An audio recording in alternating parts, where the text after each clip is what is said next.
oh, I didn't mess anything up. You messed something up.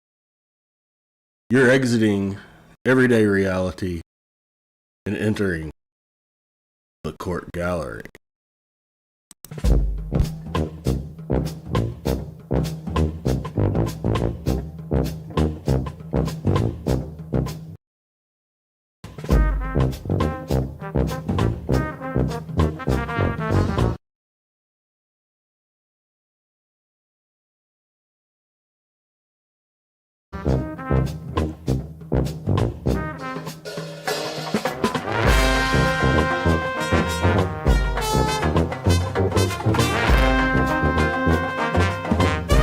Oh my God. So,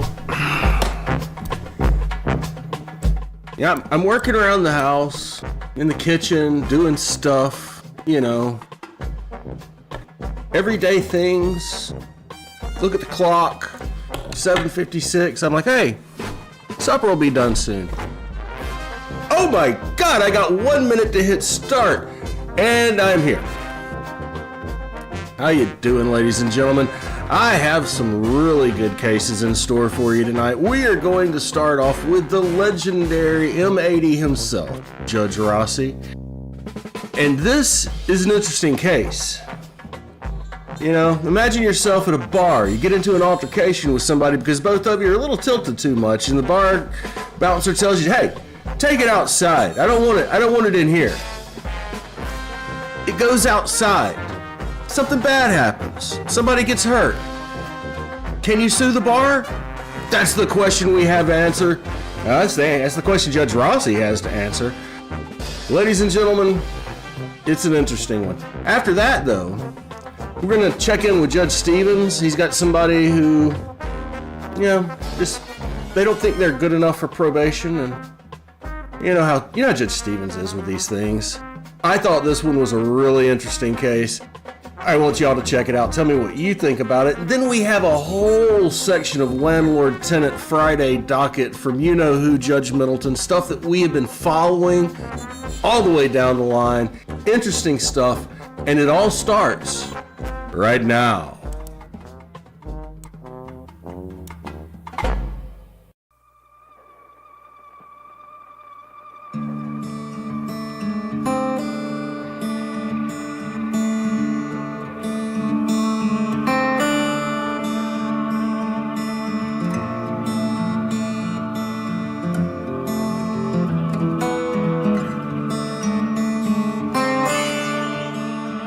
Circuit Court for the County of Kent is now in session. Honorable J. Joseph Rossi presiding.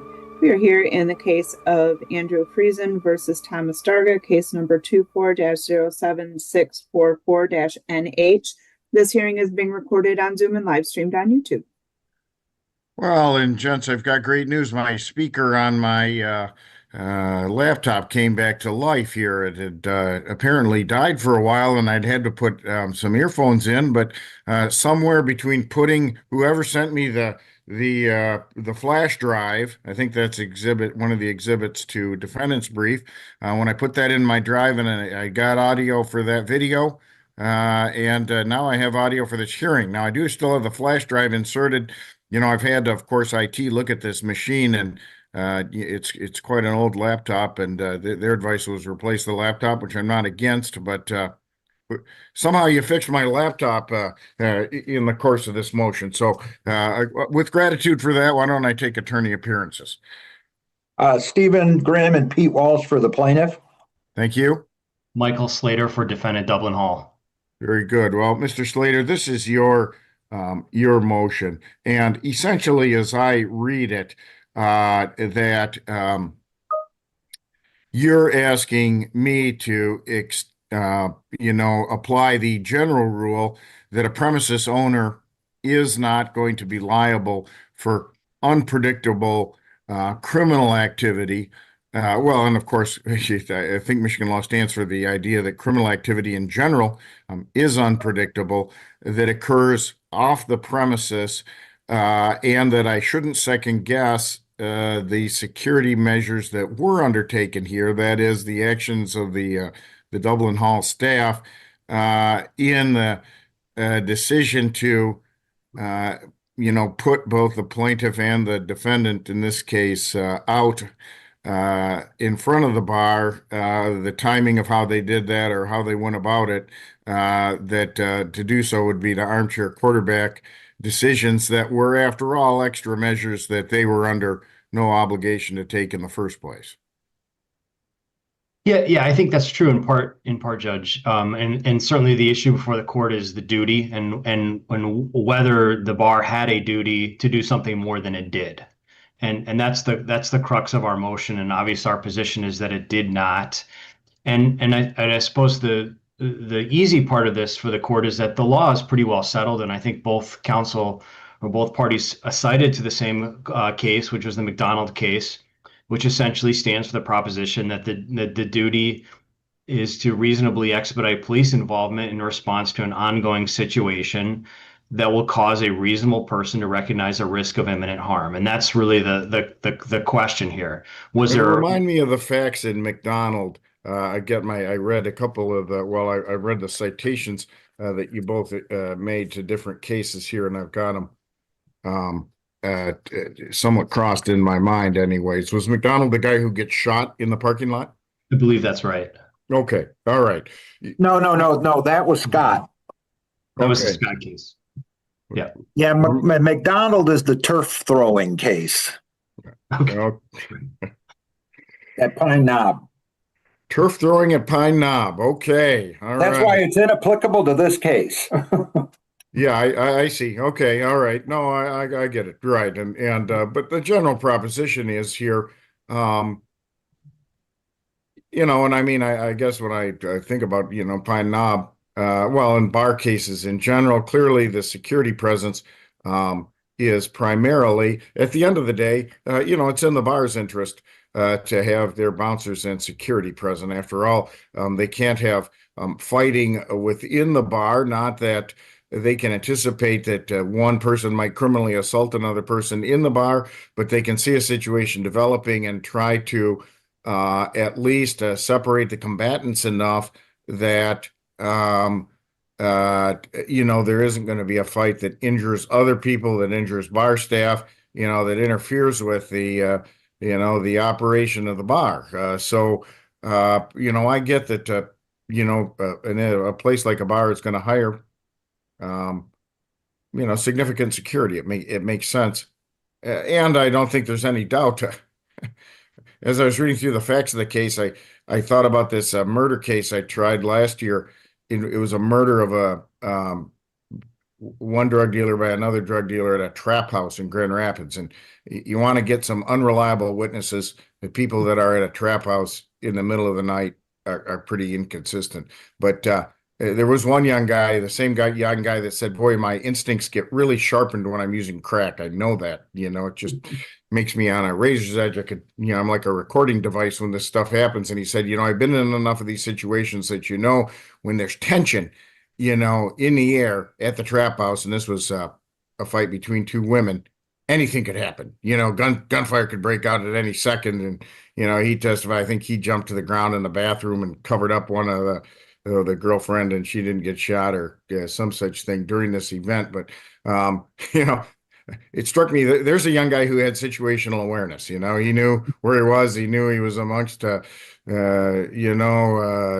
that were likely armed, and there was some conflict going on there. And he knew that when the gunfire started, he had to hit the floor. And undoubtedly, we don't want that situation on Ionia Avenue or in the bars on Ionia Avenue. We're looking for something safer for patrons that visit those places. And I think probably civil authorities and bar owners can probably agree on that. And the question is, where do we draw those lines, of responsibility? And I think that's kind of the second part of your argument, Mr. Slater, is one place you could draw it, Judge, it would be crystal clear, would be on the actual premises of the bar. Right. That, we're going to take charge and we're going to assume at least a degree of responsibility. Because I think your argument about criminal activity, I guess had, for example, Mr. Darger walked into the bar, from elsewhere without saying a word, walked up to the plaintiff and just punched him out of nowhere, it'd be pretty hard to make an argument that the bar, in quotes, should have seen that coming. I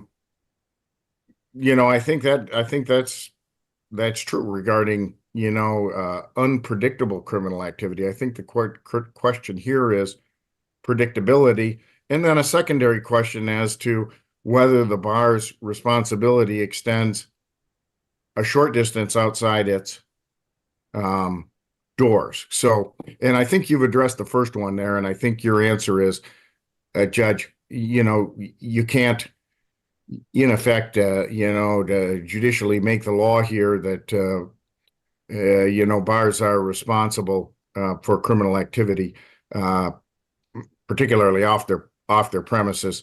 And I think that, well, and I guess the predictability, why don't we talk about that predictability now? Yeah. I did watch the video that you supplied, and it struck me when I'm granting and ruling on PPOs, which is unfortunately a part of my docket assignment here at the circuit court. I apply a unofficial rule that if you say F or bitch more than one time, that's offensive and harassment and equals a PPO. And I did notice when this guy came up to plaintiff in the bar, he called him a bitch twice and used the F word twice.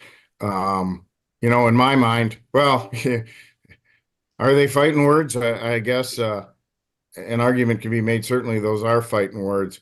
And the way they're delivered, he's pretty confrontational. He's, what I would describe as in his face about, this very common dispute in PPO world and in this case about a woman. So, does that then, rise to the level of predictability? Hey, and, he also, I guess, when I'm thinking about the situation, I'm addressing predictability. I look at, okay, we see a confrontation, face-to-face confrontation on the dance floor as given in the recording. This is happening in a bar. It's on the evening of St. Patrick's Day when there's lots of drinking, lots of socializing, interaction, people breaking up, making out, you name it. It's all happening in that bar. Does that, in combination with that confrontation, raise the stakes, as it were, for these security guys to say, we better pay attention to this? And, you said, well, I don't think there's enough to call the police. Well, we don't know because they didn't call the police. Certainly in PPO world and in domestic violence world, it's not unheard of for, the police to be called and escort one of the would-be battling parties out of the area. That's kind of their thing, is they walk them a distance away. Why shouldn't I say that? That should have happened here. Well, and I think actually the case that Mr. Grimm attached to his brief is really, really instructive. It's the unpublished case of Tyler versus Dawkins. Yeah, it's a motorcycle bar, right? Yeah, and he attached it for the proposition that a bar can be held liable for an assault that occurs on its sidewalk. But the really, really telling part of that case, which he didn't note, was what the court concluded triggered the duty to call the police in that case. So here's what happened in that case. There was a punch, one punch, and then the assailant went inside. A few minutes passed, and then he came out and he beat him up again. And what the court held in that case was, and I think this is really, really telling, is that the question before us is the existence of a duty, and we conclude that an employee or agent of the defendant bar owed plaintiff a duty to summon the police after the first knockout punch.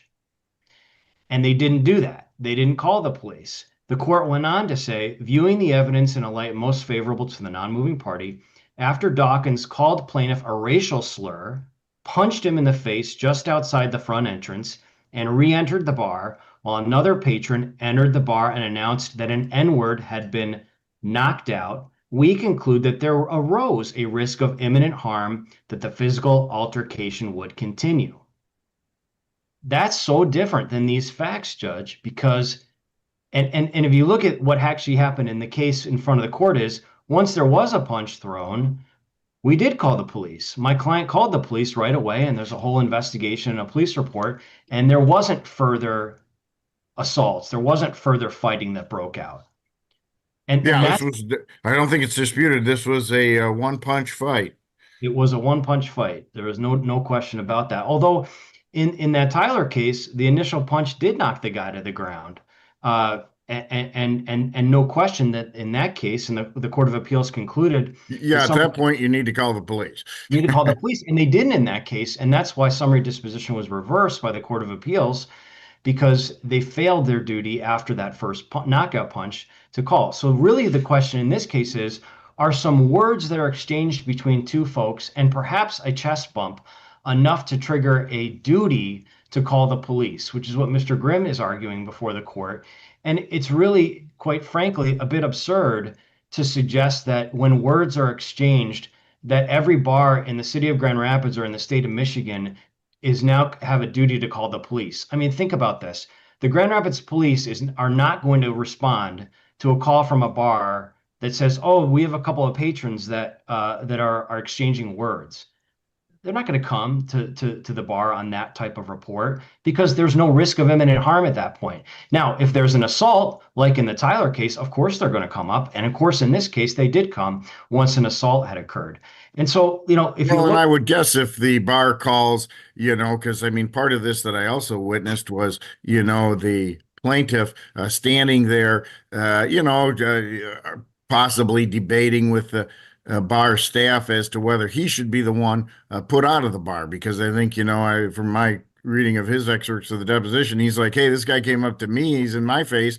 Why am I the one being put out? And I would think that's probably in these kind of exchanges a common thing. Well, certainly the bar would have expected, had he not voluntarily left and they called the police, and reported him as trespassing, that the police would show up and escort him off the premises. So I don't think it's necessarily beyond the grasp of reason that had they called the police and said, hey, these two guys might get into it, could you come and make sure this guy gets safely out of here, and doesn't return. They might have come and done that. I don't think that's necessarily outside the scope of, what bars call the police to have the police help with. So, and certainly they would have called. What are you going to do when the guy's not going to leave?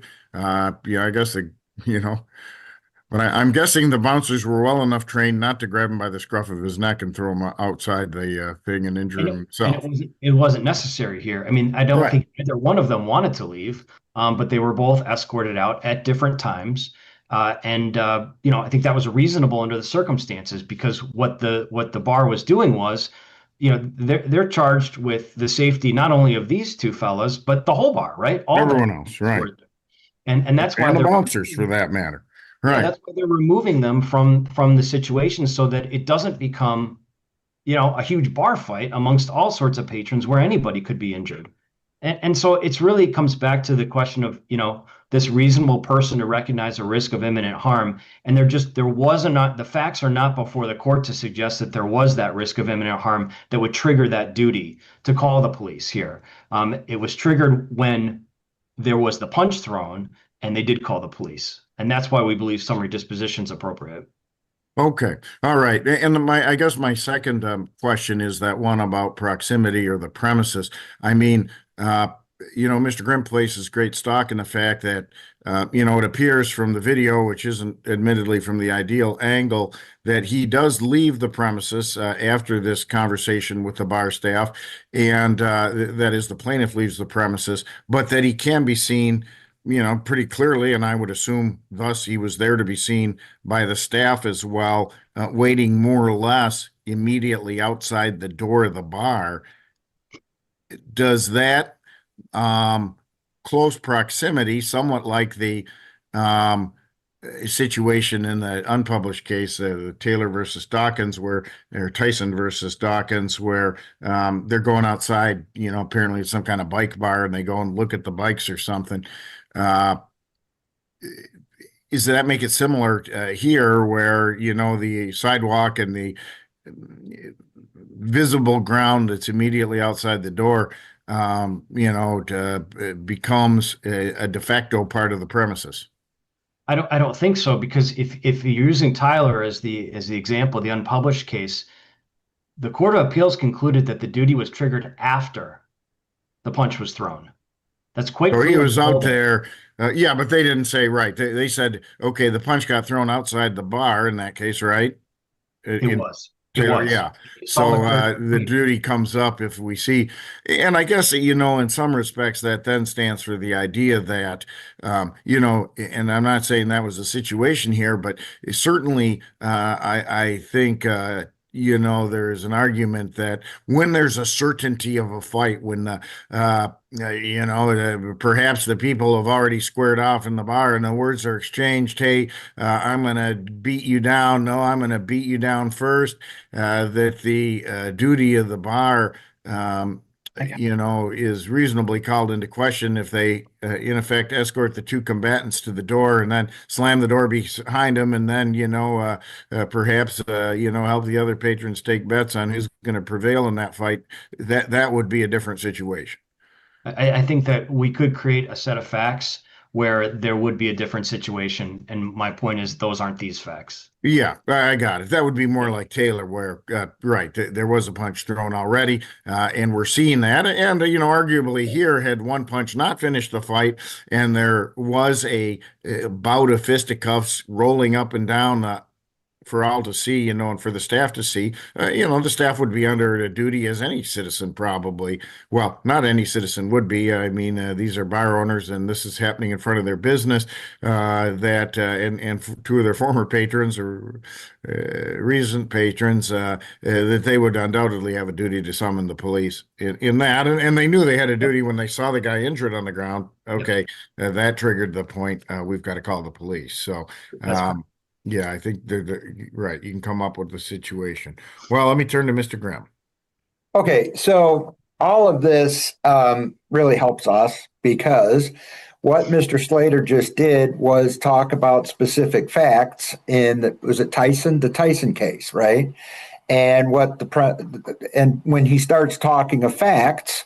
Not Michael Tyson. It would have been a different case had it been Michael Tyson. What's interesting about that, Judge, is that Pete Walsh is doing this case with me, and he did this draft of the brief, and I said, do you really want to bring in the Don King fight promotion line? And he said, well, absolutely. That's what they did.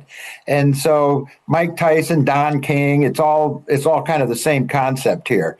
So what I'm saying is this, that if you look at Tyson, which is unpublished, the premise of that, or the importance of that is that because Mr. Slater focused so heavily on, it was off the premises.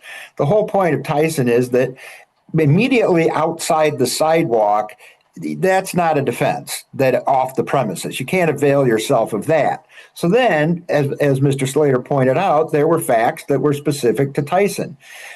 We don't have an actual punch thrown in the bar, but what we do have is we have a chest bump. We have an altercation.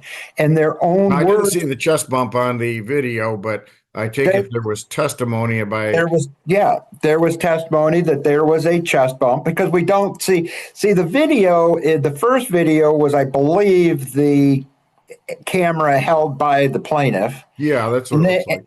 And then there were other videos. So we don't see the entire altercation.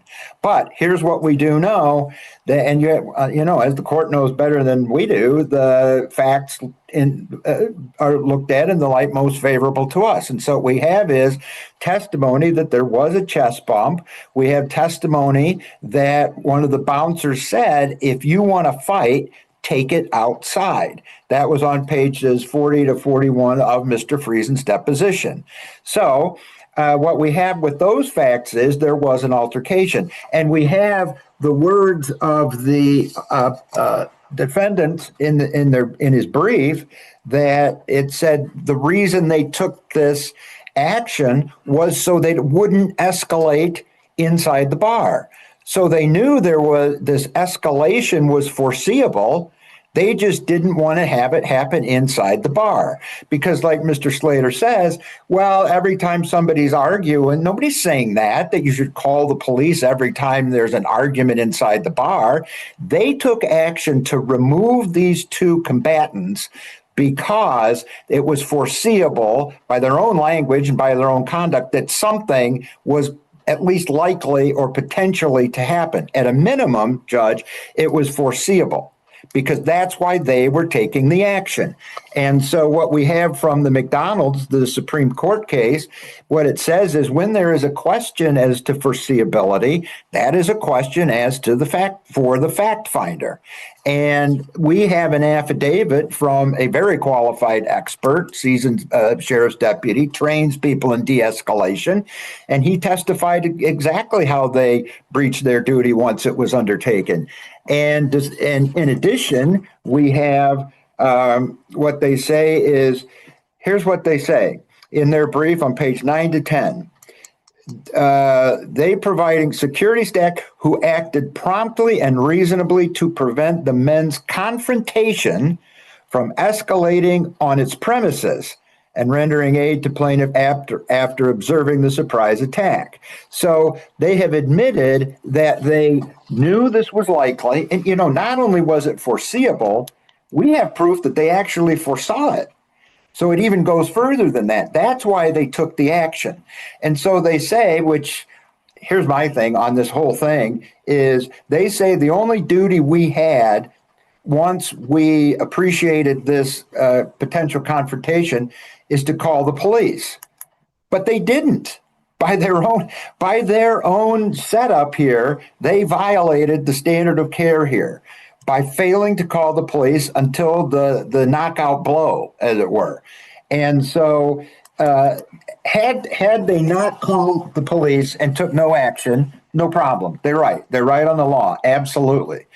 But again, because they knew that something was about to happen, that's when they took action, and then they did that negligently. And the issue of foreseeability, when their duty is triggered, that's a question of fact for the fact finder. So let's see. I think, okay. So hang on 1 second, if I may. Pete just wrote me a note. The Tyson decision, like I think I said this earlier, but I'll repeat it. The Tyson decision involved a punch that triggered the duty. What we have here is some sort of altercation that they undertook the duty.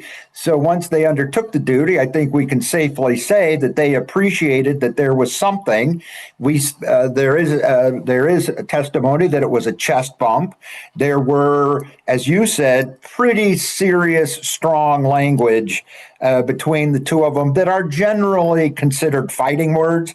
I think if they were just having a nice little discussion about a girl, which, by the way, isn't that usually what it's about? I don't know why, but it seems to be the case to me. But anyway, that's usually what it's about. And it's not just like, hey, she likes me, she doesn't like you, hey, go back to your corner, I'll go back to mine, whatever.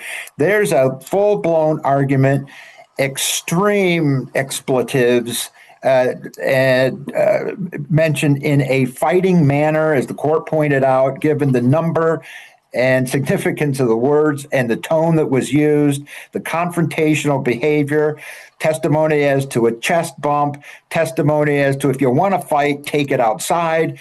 They take it. So they are the ones that promoted the fight outside, right outside the door. And again, one of the things you noticed, Judge, I'm glad you watched it, because Mr. Slater in his brief, talking about the reasonableness of their conduct, said because he had walked away, we thought it was safe to put Mr. Darger outside as well because the plaintiff wasn't there anymore. We saw him walk away, but he didn't walk away. He was standing right there. So as the court said, it's not the best view, but if you on the camera, because the camera was up and behind, but if you look at where the bouncers are and the security personnel, he was visible through the door because that's where they were standing, right?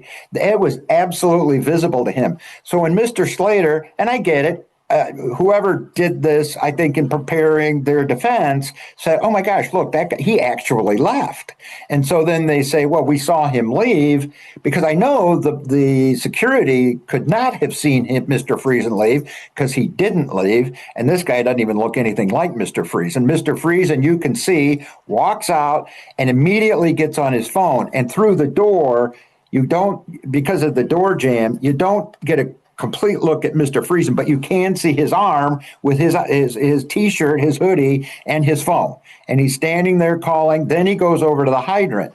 So Mr. Slater, that's okay. I mean, he was just wrong in the brief, but into justifying the reasonableness of their conduct, he says he had gone away, so we thought it was safe to send Mr. Darger out. That is an admission that they knew that they had to keep them separated. Right now, because he didn't go away, they failed in their duty in that regard, the way they did it. They sent him out. And again, another thing that we pointed out in the brief was, and I think the court hit on this, this is not like they were in the parking lot way away from the building or down the street or whatever. This I get, right? What they did was they put him right outside, which was in control of the security, that sidewalk, because of the stanchions. There was a receiving line, a waiting line. There were people checking people in, checking IDs. They had control of that situation. So the only thing about this being outside is there wasn't actually a roof over where it happened. But it was basically, for all intents and purposes, still inside the premises because they had control over that area. Yeah, and they had control or not, it clearly was an area that they could view and they saw understood that, right. Well, I mean, the example being when the plaintiff falls, and they can see he's injured, then they respond, and then it appears that they say, well, gee, this is something we need to, they're not just saying outside the bar, we don't do it, but rather they do take a degree of responsibility for what they see out there. So I guess the real question is, how much does that foreseeability extend? Because reporting an injured person is a whole different story, and for that matter, reporting a criminal act that they witnessed is a whole different situation than foreseeing that. And I think you've made a pretty clear argument that giving you the benefit of all the doubts as to the facts inside the bar, this fight, one punch though it were, should have been foreseeable. Right. And one other point, Judge, is that when the reason they say they did them the way they did is because, and I think this is actually critical. This is, again, goes to the foreseeability of this. They didn't ask them to leave together. They didn't kick them, they didn't say, you guys leave, get out of here, both of you. Had they done that, there would have been a better argument. But they knew there was going to be a problem because they staggered them. And they sent Mr. Friesen out first. They went back and got Mr. Darger. The problem is, and this is where their negligence comes in, according to our expert, which I think the court has to take into consideration as a fact, treat it as true. They did this negligently because staggering made no sense. They knew they had to. They knew they couldn't put them out on the sidewalk together, so they delayed the ejections. And unfortunately for them, and especially Mr. Friesen, they didn't confirm that he was gone.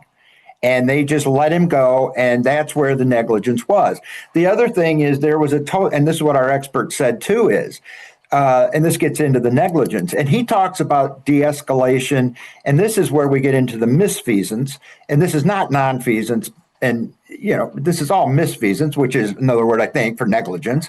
And so what the other thing was, they had a totally separate door, I think, on Cherry, and they could have taken them out that. If they had done anything to separate them before this punch was thrown, to fulfill what they knew they should have done, which is separate them, get them away from each other, inside or out. Now, if they had sent them out that door, or if they had waited for Mr. Friesen to leave, and something happened outside somewhere else, down the street, on Cherry or wherever, no problem. We don't have a case, right? But they undertook this duty because there was foreseeability, because otherwise they wouldn't have undertaken it, right? And we know that, and that's the whole foreseeability. So when they did this negligently, that's the proximate cause of what happened to Mr. Friesen. Yeah, and I think the important distinction there between misfeasance and malfeasance is, and I mean, I think it's exactly what the defendant's legal argument is here, is that, we're already undertaking, an expansion of the legal duty under law to our patrons. We're supplying this amount of security inside the bar over and above. We don't have to, in other words, do that, but we choose to do that for business reasons, et cetera. Ergo, adding, or second guessing the way that they do go about that, shouldn't be, unless they go about it in a way that directly causes the injury. That being, of course, the bouncer who, uses a billy club to beat down a patron and then drags him outside the door. But short of that, that's expansion on the duty to interject, to call it misfeasance, because there was no duty to fees in the first place to do anything. Thus misfeasance isn't a cause of action. But I take it you're disagreeing with that. Well, yeah, because nonfeasance, I get it. We don't question the number of people they had there, but they did have people there. Nonfeasance is where they don't have bouncers, right? Nonfeasance would be at a smaller place. It's just a bar. Most bars don't have bouncers, and so if there's a fight, and there's not a bouncer there, we can't say, well, they were negligent because they didn't have bouncers. They should have had. That's nonfeasance. All right.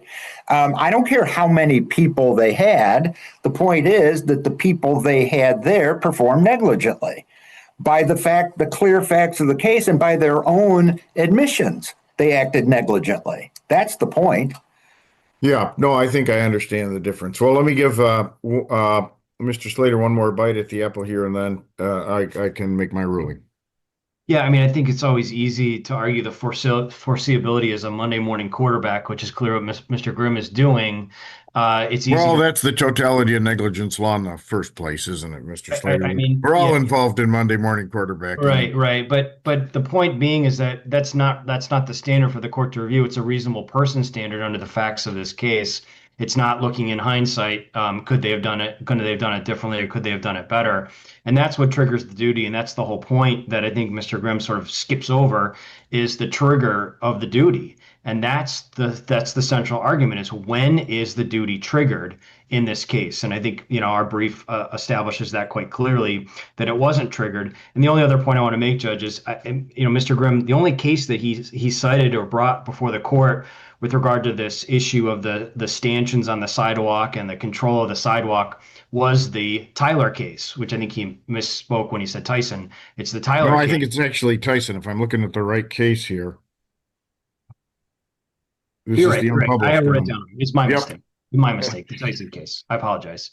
That's the only case he cites, and the facts are very different, as we've already pointed out, because the punch occurred, and that court concluded that is what triggered the duty. So, I think that's quite distinguishable, and for all of those reasons, we maintain that summary disposition should be granted, Judge. Thank you. All right, thank you, Mr. Slater. Well, before the court is the defendant's motion for summary disposition based on a lack of duty to foresee the criminal act of alleged criminal act. Anyways, I don't know that this was ever adjudicated, of the defendant, Mr. Darger, in delivering, what's been described as a sucker punch, a undoubtedly violent punch to the head of plaintiff Mr. Preason, directly outside the doors of the bar here, the Tavern on the Square, doing business as Dublin Hall, and inextricably intertwined in here, and I think emblematic. I've sometimes said, when I hear motions for summary disposition, if I spend half an hour talking about the facts of the case, well, that might be an indicator that there's a fact question, and I do believe that is the case here. And the fact question arises, first of all, about the situation inside Dublin Hall. Dublin Hall, it is St. Patrick's Day night. They have a large staff presence, it appears, in Dublin Hall on this occasion, as would be expected on the night of St. Patrick's Day in an establishment named Dublin Hall. There is, of course, a large crowd, a large amount of drinking, and a large amount of social interaction. A lot of that being dating, dancing, talking to women, etc. And into this mix, we have Mr. Preason and Mr. Darger. And Mr. Preason is present, and as is one of his exes. Mr. Darger at some point decides to confront Mr. Preason about allegedly stalking Mr. Preason's ex, and does so, captured on a video taken by Mr. Preason and submitted as an exhibit by at least calling him a motherfucker and bitch twice, close to his face on the dance floor. And I would have to agree with plaintiff's assertion here that I think those can be construed as fighting words, confrontational words, words that would put a reasonable person, and certainly a reasonable person, charged with security of the bar, on notice that this situation could escalate, and in fact could escalate imminently, that it could come to blows. And that's indeed what happened here, because the security staff at the Dublin Hall did intervene. Now, the reason that they escorted Mr. Preason to the door first, while it may have been because his ex was threatening a PPO, it may have been just simply because he looked like he might be the more reasonable person to deal with. That's quite unclear from the testimony. What is clear is that he gets escorted to the door first, but notably, Mr. Preason takes issue with that and says, look at, the other guy got in my face. I didn't confront him, and I'm, it looks like I'm, I'm suffering the brunt of the consequence here. I'm being put out of the bar. Why is that important? Well, first of all, he does have that long conversation with the people, indicating that he's not particularly happy with being put out, and that increases the foreseeability, at least in the court's mind, that he would hang about the bar, or perhaps at some point attempt to step back in the bar and plead his case again for readmission, because he thinks he's being unfairly put out of the bar. Shortly on the heels of that, 90 seconds in at least one of the briefs here, Mr. Darger is also asked to leave the bar. Mr. Darger is much more belligerent about the whole idea, downs a beer, and goes out to the sidewalk and immediately encounters Mr. Preason and delivers the one punch in this fight to Mr. Preason's head. Importantly, Mr. Preason is visible throughout this. It's light outside. The video from taken inside the bar does depict Mr. Preason as stepping outside the bar door, but then immediately going on his cell phone and perhaps at one point stepping as far away as a fire hydrant, but it's essentially outside the bar doors, and conversing on his cell phone until the moment he is punched in the head by Mr. Darger. In that, Mr. Preason is present and able to be seen by bar staff as still in close proximity to the doors of the bar when they put Mr. Darger out there, who delivers this punch. And Mr. Darger is in an agitated or an angry state, per the testimony of the bar staff when they put him out. He doesn't think that he needs to be put out of the bar. And we can see in the video earlier in the bar that he was in an angry state earlier, or a confrontational state, at least when he initially confronted Mr. Preason. So I think first, with regard to, do the premises of the bar extend outside the doors of the bar? Well, I don't think there's a very good argument that there's a bright line that exists right at the threshold of that door, and as soon as a patron is outside that door, the bar can absolutely have no responsibility for what happens to him. That would fly in the face of both common sense and, I think, the law in Michigan. Although there aren't very many cases on it, was presented to the court this unpublished case of Tyson versus Dawkins. Dawkins doing business, interestingly, as the BS and Company, Unthank LLC, doing business as BS and Company Bar. Notably decided at least by two of our West Michigan jurists, then Court of Appeals Judge Beckery and Judge Sawyer on the panel. This is unpublished Court of Appeals opinion number 346595.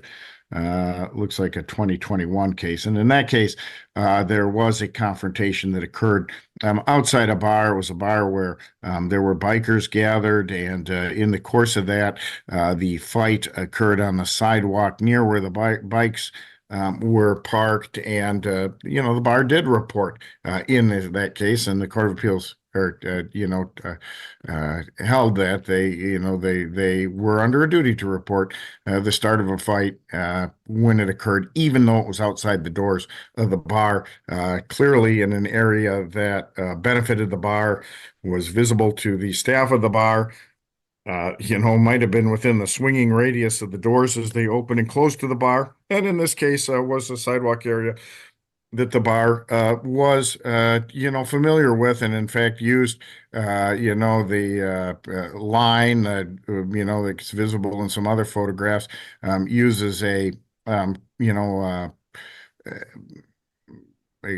of a crowd control device, one of those devices that the airport security and others use to channelize people into a line. They place one of those out on the sidewalk, perhaps to keep the rest of the sidewalk clear, perhaps to keep their line orderly. It's uncertain why they do that, and it really isn't involved in this case.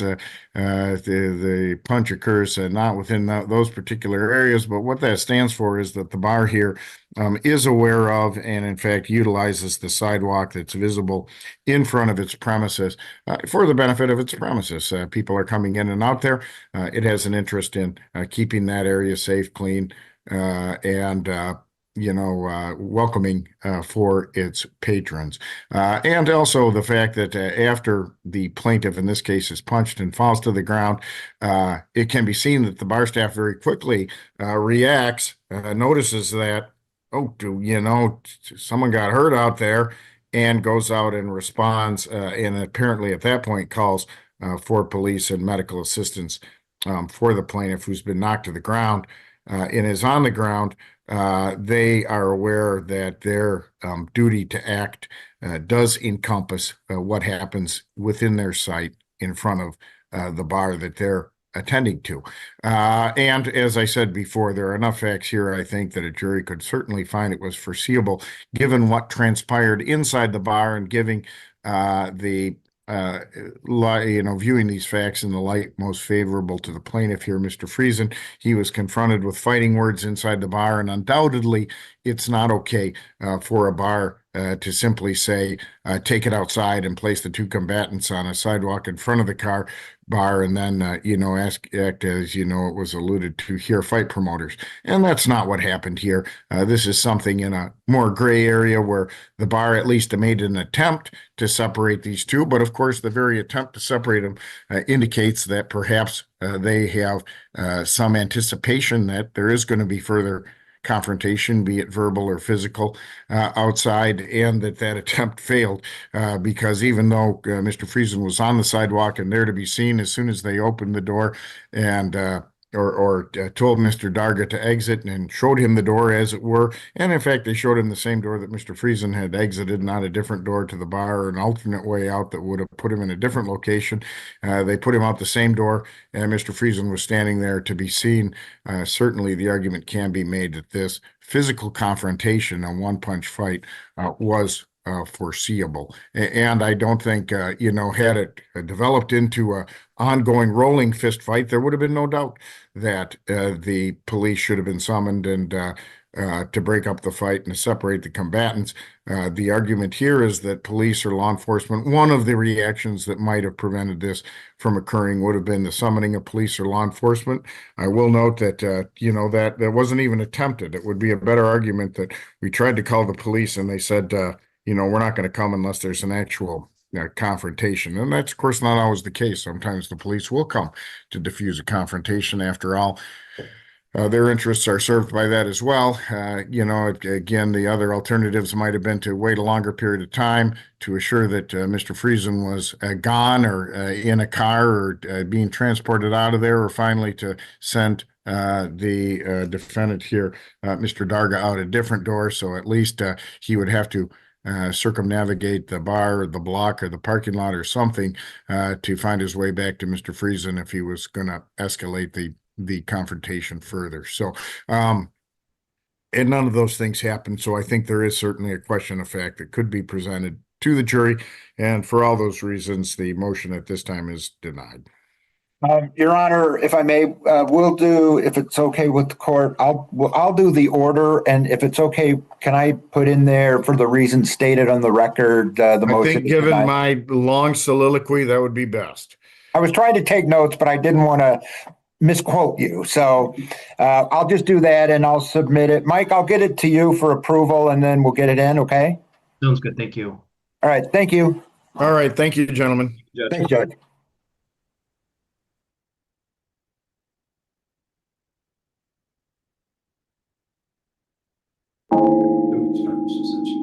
Okay, y'all are gonna have to help me with the underlying stories on this. 18-28781 is called Sage Marie Rodall. Is that you? Yes, sir. You're present here with Mr. Kimler, your attorney and the state's attorney. There's a motion to revoke unadjudicated probation that was filed over 3 years ago in 2022, which states that you were placed on 5 years deferred or unadjudicated probation on May 21st, 2018 for unauthorized use of a motor vehicle. And it begs the question, how can you be placed on deferred or unadjudicated probation for 5 years when this, here you are in a jumpsuit and this occurred 6.5 years ago? And this motion was filed in September. Is this the first time you've come up for this? Where have you been? Were you an absconder? Had she absconded? Yes, sir. Oh, okay. Because y'all aren't saying anything. I'm just doing the math. Well, that's never stopped you before. Well, based upon this motion, Judge, they don't want to make any comments on that regard. Well, I could, if the court wants to entertain the motion, I could. Well, do I? It's up for you to assert. Well, I'm presenting it to the court, yes. There's a motion to quash the motion to revoke probation. You want to assert it? Yes, sir. Go ahead. For presented. Go ahead. I have a question, Mr. Morgan. Okay. Did you want to, hold on. Raise your right hand, sir. Do you swear or affirm any statement you make during this hearing shall be the truth, the whole truth, and nothing but the truth, so help you God? Yes, sir. Yeah, proceed. Yes. Will you identify yourself for the record? Oh, Ronald Marks, Jefferson County Probation. And you're the probation officer for the defendant, Sage Rodall? I was supervising officer from January of 2020 to May of 2020. When was the warrant issued on the MTRP that was filed? Under the administrative hearing, recommended motion was solved in August of 2022. I believe that warrant came up later that month. The efforts were made to your knowledge to execute the warrant at her last known residence. We had due diligence attempts on the current case. I didn't do home visits because of the fact there was an active warrant against our policy to do home visits. I did telephone contact, I notes and letters. I did also did through our system corrections software solutions or CSS, we call it, text messages. And I did computer checks. Do you know what efforts were made by the warrants? No, Department to serve the warrant on her as known residents from your department, the last known residents at the probation department made. Oh, no, sir. She don't know the efforts that were made to actually go out and arrest her at the residence that she had on file with the probation. No, sir. Excellent. Anything else?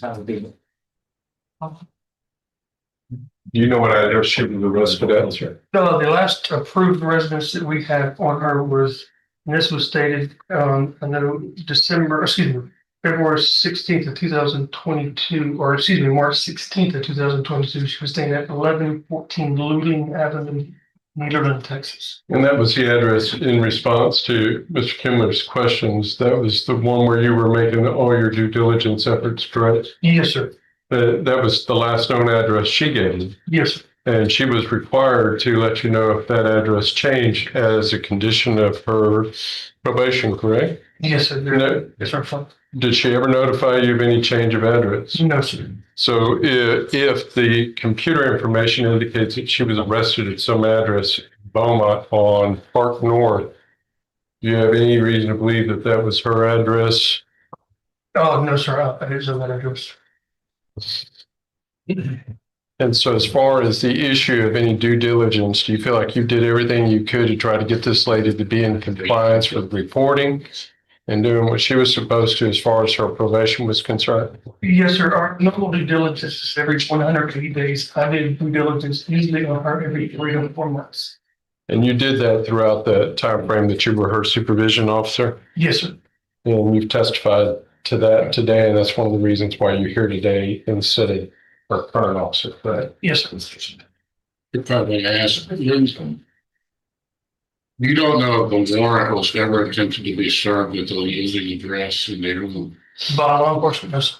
and you don't know when she ceased to be at that address during the last 3 years. No, sir. The last time it was reported to me that she was there by her was on March 16th of 2022. And you don't know when she ceased to reside within the last 3 year period, was that right? No, sir.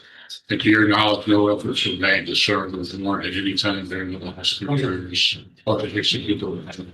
During the last, no efforts were made by law enforcement or anyone else that can execute a warrant. No efforts were made to execute that warrant for the last 3 years of the living in Revocation. I object to the wording of that question. This officer is not responsible for executing warrants. Do you know the answer to that question? I didn't say. I'm sorry. Do you know the answer to the question? No, sir. Okay, he doesn't. Okay.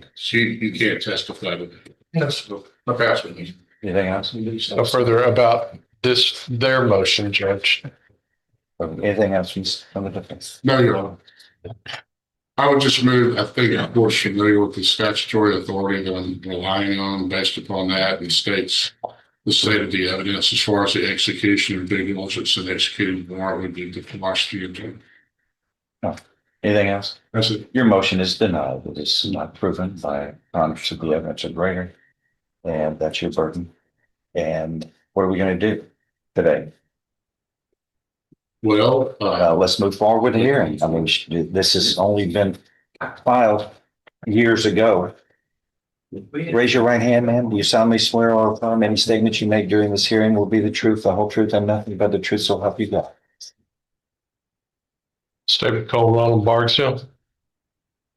Okay, hold on. Sorry. In summary, this motion alleges that on May 21st, 2018, in this court, you were placed on 5 years deferred or unadjudicated probation for the state jail felony of unauthorized use of a motor vehicle. Is all of that true? Yes, sir. Okay. And do you understand you've been charged with 4 violations of probation? No, sir. You didn't know that? Your attorney didn't tell you about that? Wait, what? I'm So sorry. you have four violations. The motion states, number 1, you failed to report to the Jefferson County Probation Office on or about December 3rd, 2021, May 31st, 22, June 28th, 22, in violation of condition 4 of your probation order, which states you must report responsibly and regularly. Is that allegation true or untrue?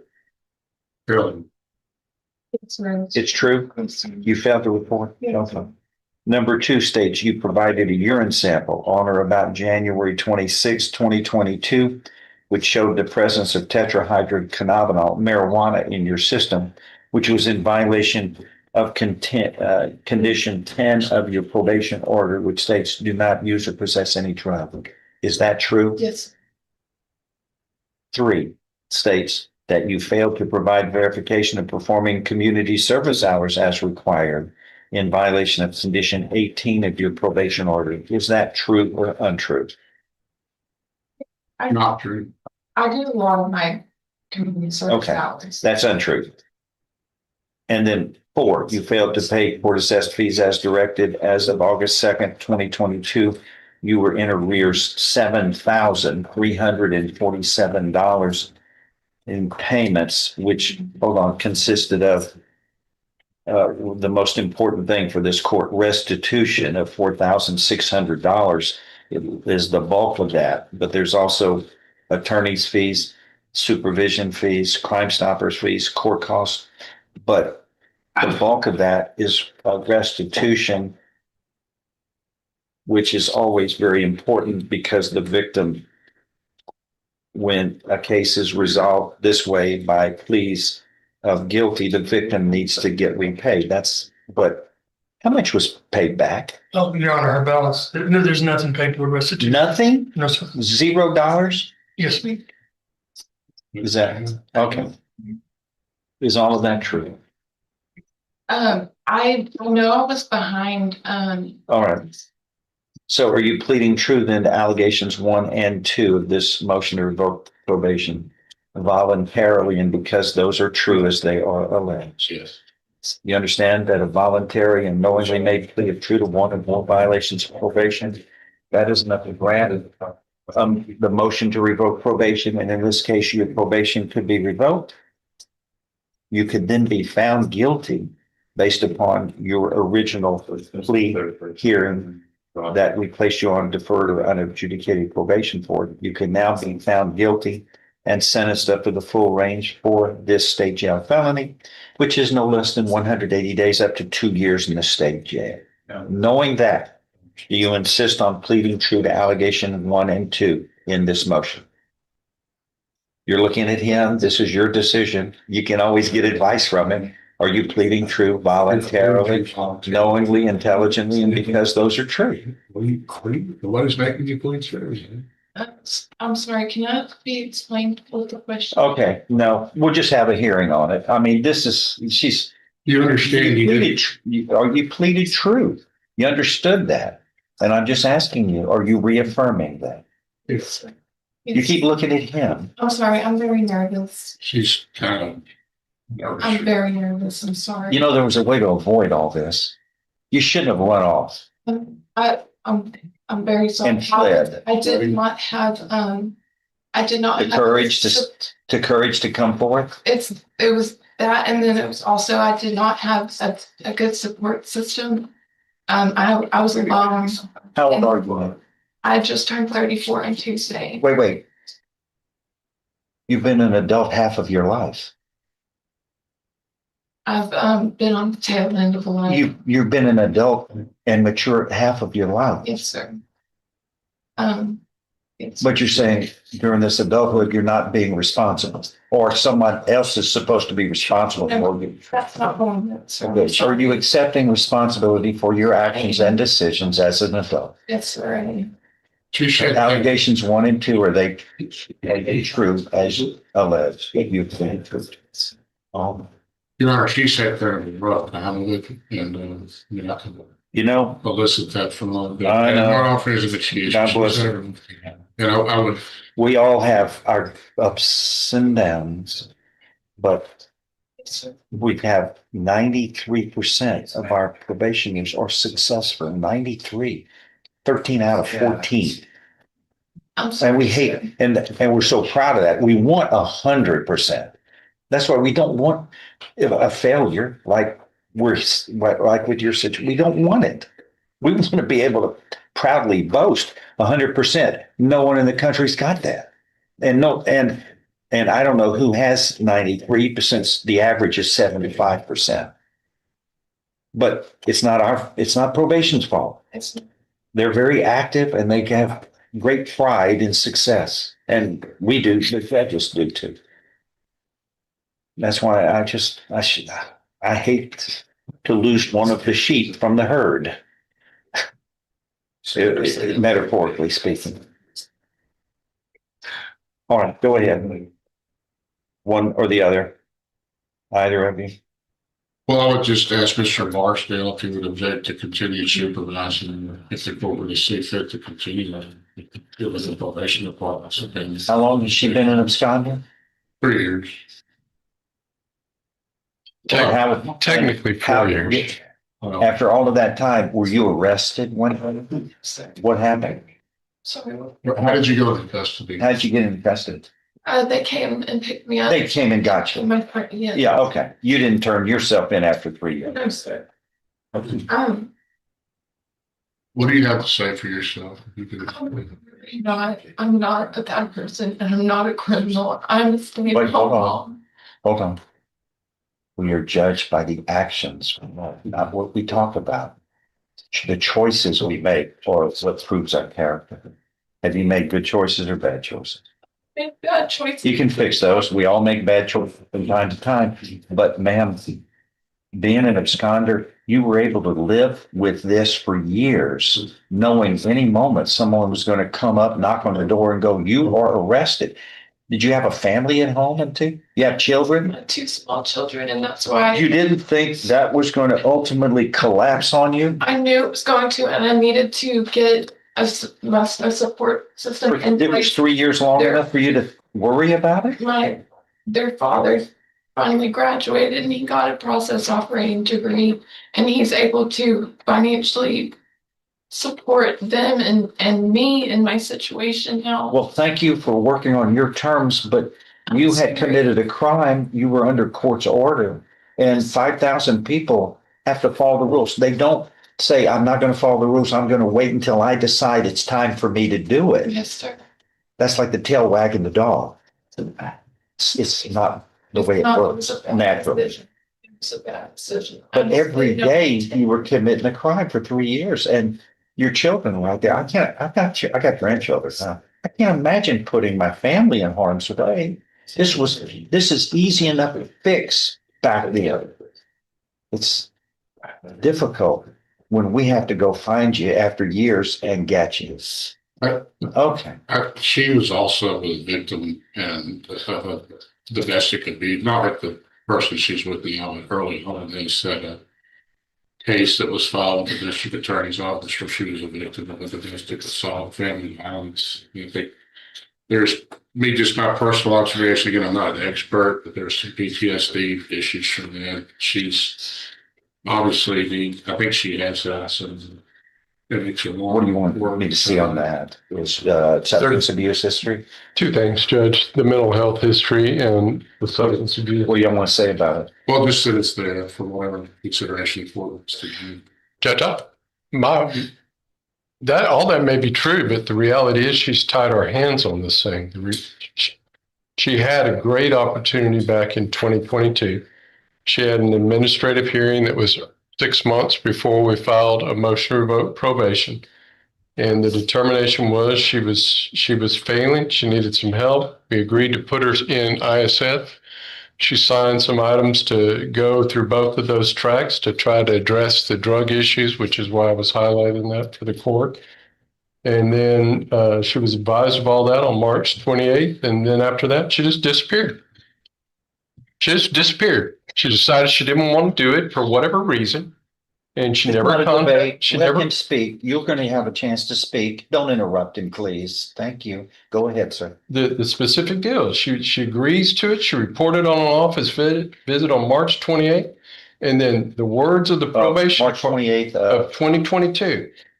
Then the rest of our administrative hearing says defendant never reported back and her whereabouts are unknown at this time. I'm translating that as she disappeared, which goes right to what Your Honor's been saying. For every day after that, she knew what was happening.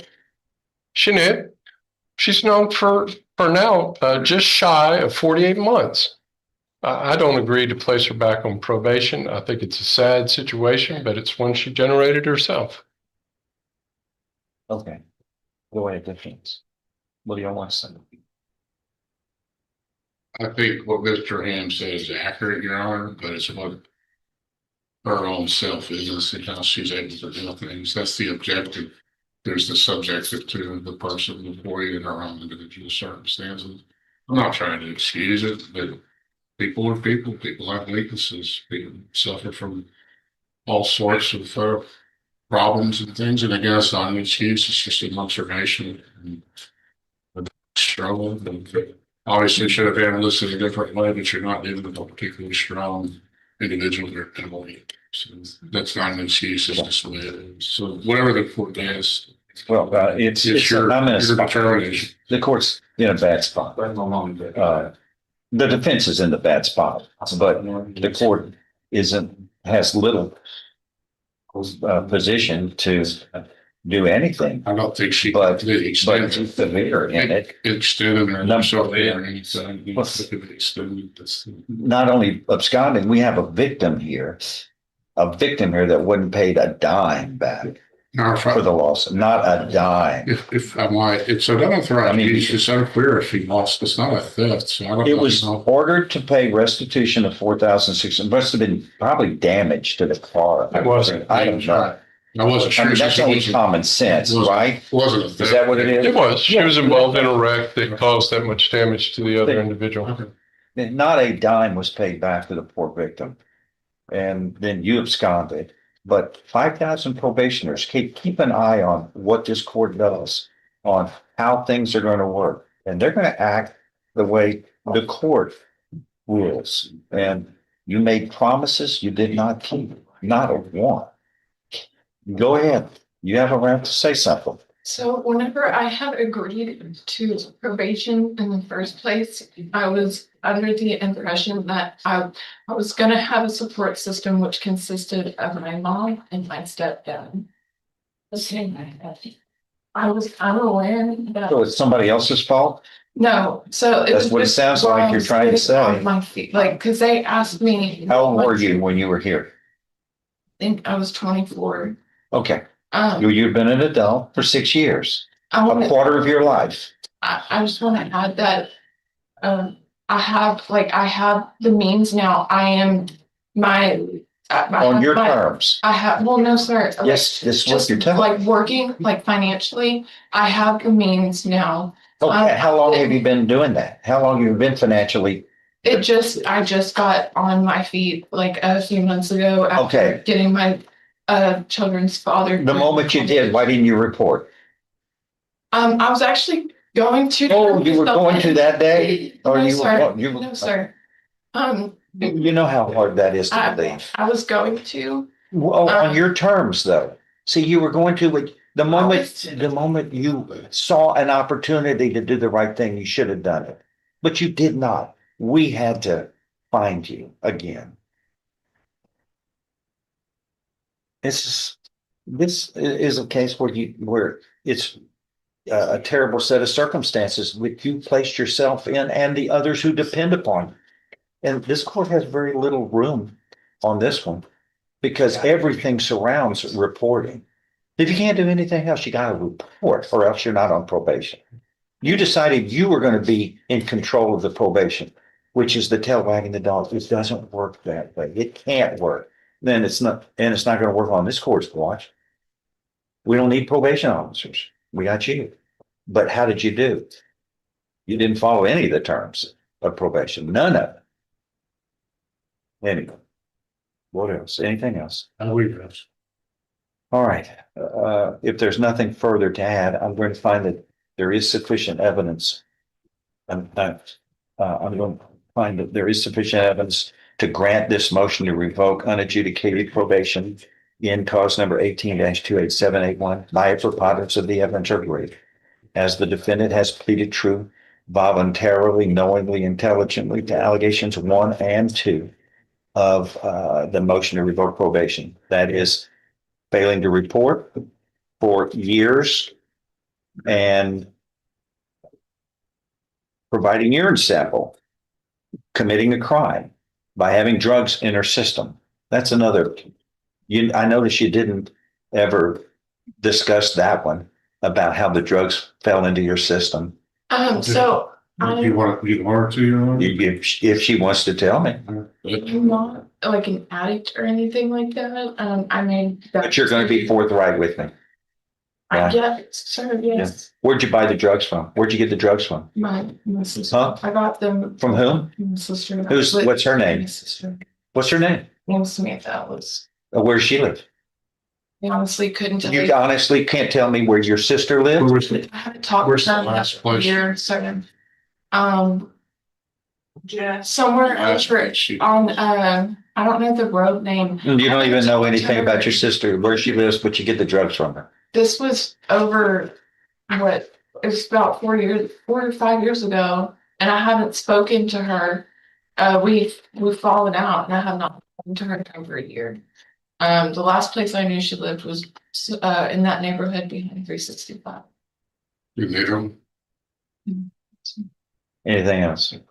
I have been clean and sober since all of that. Is that your word? It is. You yes, mean sir. just like you promised to report and follow all the conditions of probation under oath that you signed on? That word that you gave me, is this the same kind of oath? Is the same kind of honesty you used now that you're using then? Using now that you did then? Totally, completely honest, sir. I made a bad decision. Oh, you weren't honest with me when you swore to follow all the terms and conditions of probation in the first place? I was. You're naming them. I have a lot of mental health problems, and I am finally able to actually get some real, besides MHMR, because they were not helpful to me. They didn't have me on the right medications. I couldn't receive actual therapy. It's somebody else's fault all this happened. No, sir. That's what you're saying. When are you going to accept responsibility for anything? No, I'm telling you, sir, this is my fault. Okay. Yes, sir. Well, stand up. I want to All right. take full responsibility because I have learned my lesson. When did that happen? When did you learn your lesson? Whenever I got in trouble, and it was my last. When was that? It was the last time I reported, and I knew that I was making bad decisions. When was that? Because I couldn't. How long ago? It's not good. I'm sorry. Years ago. It was a couple years ago. Yes, sir. What?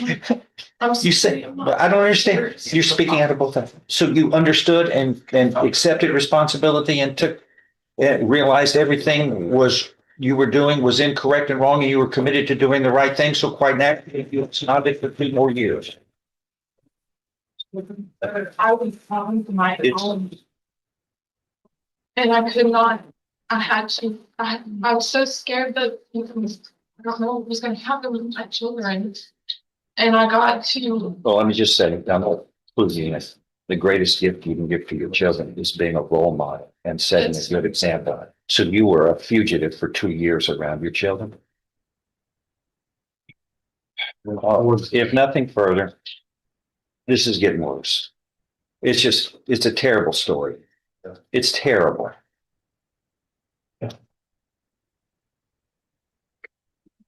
You're supposed to set a role model, be a role model and example. You were sitting there with it. You know how your children, how adverse that can be for your children, don't you? I mean, you needed to fess up to this the first moment you were placed on probation. You did. So the whole family suffers. The little kids. I've got children and grandchildren. I can't even imagine making choices like your choices, because I think of my children and I see them, how it would affect them. But nonetheless, you were committing a crime every day in the household, every moment after you violated probation. All right. We've beaten this one up. There's sufficient evidence supporting this motion to revoke probation. The granted by a preponderance of the evidence are granted. His allegations 1 and 2 have been proven true. By a preponderance of the evidence are greater, as the defendant has pleaded true, voluntarily, knowingly, intelligently. That is enough to grant this motion to revoke unadjudicated probation that was filed years ago. And it is granted. Your deferred or unadjudicated probation is hereby revoked. Earlier in this case, you had pleaded guilty voluntarily. You were met. Just so I understand and I appreciate the consequences of pleading guilty. There's sufficient evidence supporting your guilty plea from State's Exhibit 1 admitted here to find you guilty in your plea hearing to original plea hearing to now find you guilty beyond a reasonable doubt. And I now find you guilty beyond a reasonable doubt of the state jail fallacy of unauthorized use of a motor vehicle. And you were hereby sentenced to confinement in the state jail for 2 years. Plus, the judgment shall reflect you owe restitution of the full amount that you never paid a dime on to the victim in this case, $4,600. That will be in the judgment as well. You will be given credit for all time you have served in accordance with this case. And I think you have 152 days credit. Will the court consider suspending it? And put it on 5 years? No. You might have a chance to pay the restitution. I will send a message that you can abscond for years. And then when you decide to come back, you didn't decide. When you get caught, not on your own, it would have been different probably if she would have done the right thing that she said. She was so guilty, the guilty feeling around her children for years, but she didn't make the step. And I am opening a door. Let me just say, we start opening the door. I believe in fairness in this court. And we start opening the door for that. Everybody's going to say the same thing. Okay, I don't even, when I get caught, I don't even need to come forward and do the right thing. If I get caught, I will use the sage Rudolph rule, because what's fair is fair. When I get caught, if I get caught, then we're going to play like I didn't accept responsibility.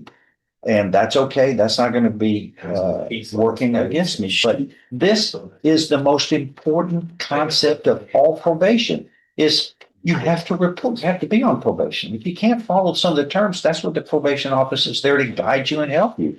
You can't walk off the job from the beginning and then expect that we're just going to pick it up where we left off now and I'll follow the rules. It has its responsibilities. It also has its example for others. If you scamper off, I'm going to give you credit if you finally feel bad enough that you turn yourself in. But this is years, almost 40 years. You never felt bad. We had to find you and catch you here.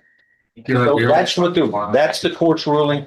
I'm going to be fair. I'm going to be fair with others. But it shows the importance of you committed, you made promises, you didn't keep from the outset.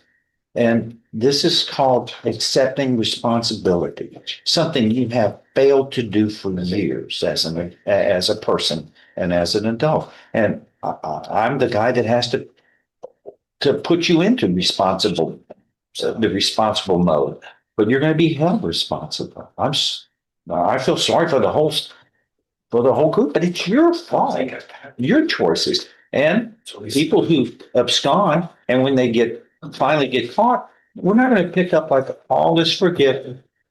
You've been thinking about it. This hadn't bothered you enough for years. That's the rulings of the court. She is a convicted felon. There would be a difference. She would be sanctioned since she lost her first status. But I understand. Court's rulings are what they are. All right. Thank you. Good morning, Ms. Reed. Can you hear me? I sure can. Good morning. Good to see you. Thank you. You too. Ms. Ellsworth, would you come back, please? All right. I have advised Ms. Ellsworth of her rights as a tenant. She was here early, which I appreciate. And so we went through that. Attorney Sarah Reed is here on the Palitz Law Firm on behalf of this park. This was previously known as Meadow Lane Village. For many years, they had Mr. LeBray as their attorney. Now they're known as Three Rivers Village. And this is Three Rivers Village versus Brianna Ellsworth. The matter is a ongoing saga of demand for rent for lot only, which is always a little more difficult. Ms. Reed, what's the circumstance here? What's the alleged arrearage? Thank you, Your Honor. Exclusive of court costs, I show $23,6456. And it is lot only? Correct.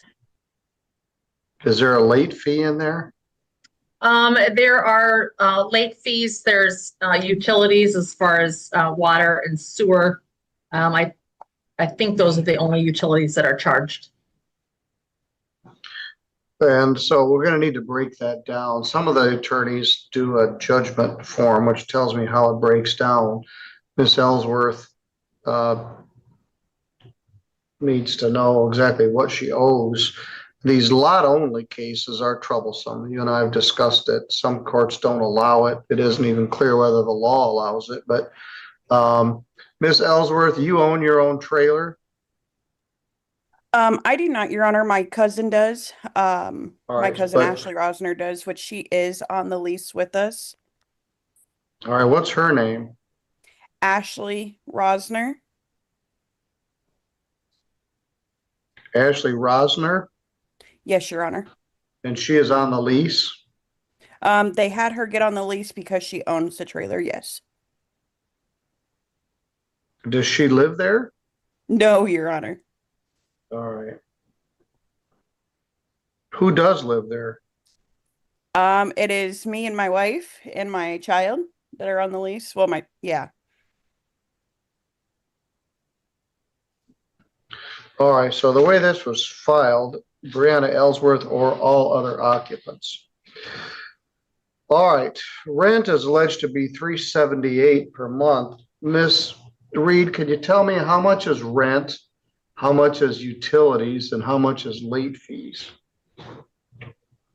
Yes. So let me do exceptionally quick math here.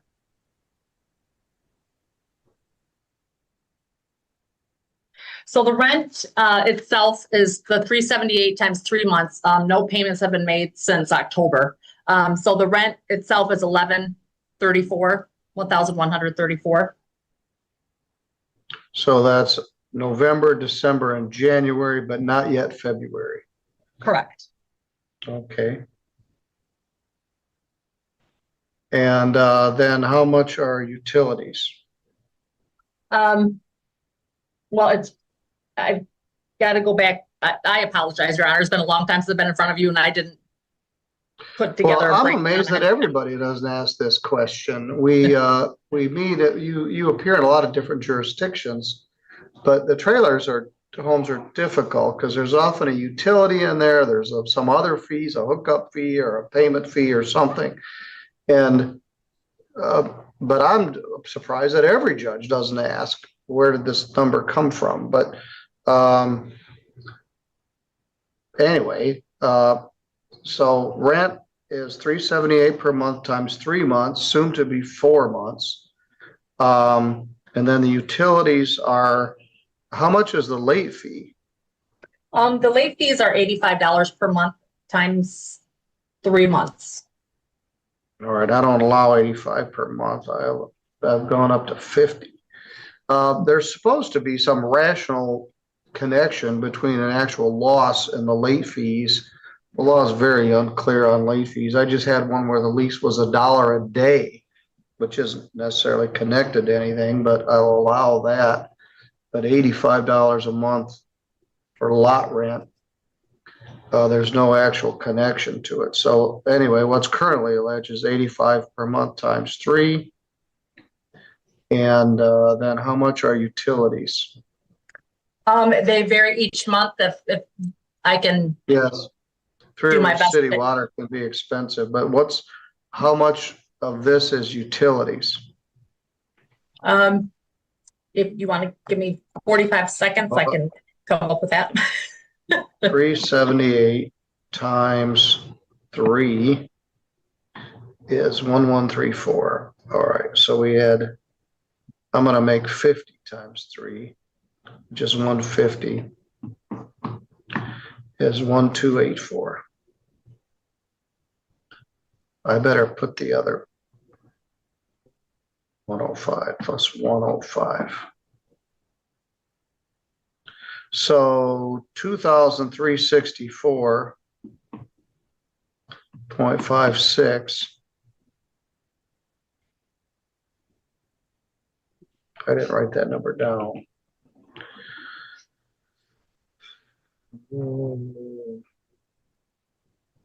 85 times 3. Oops.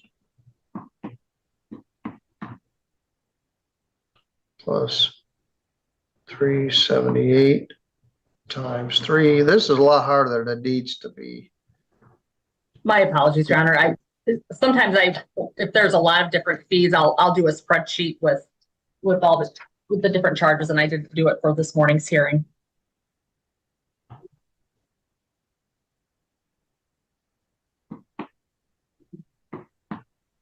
$255.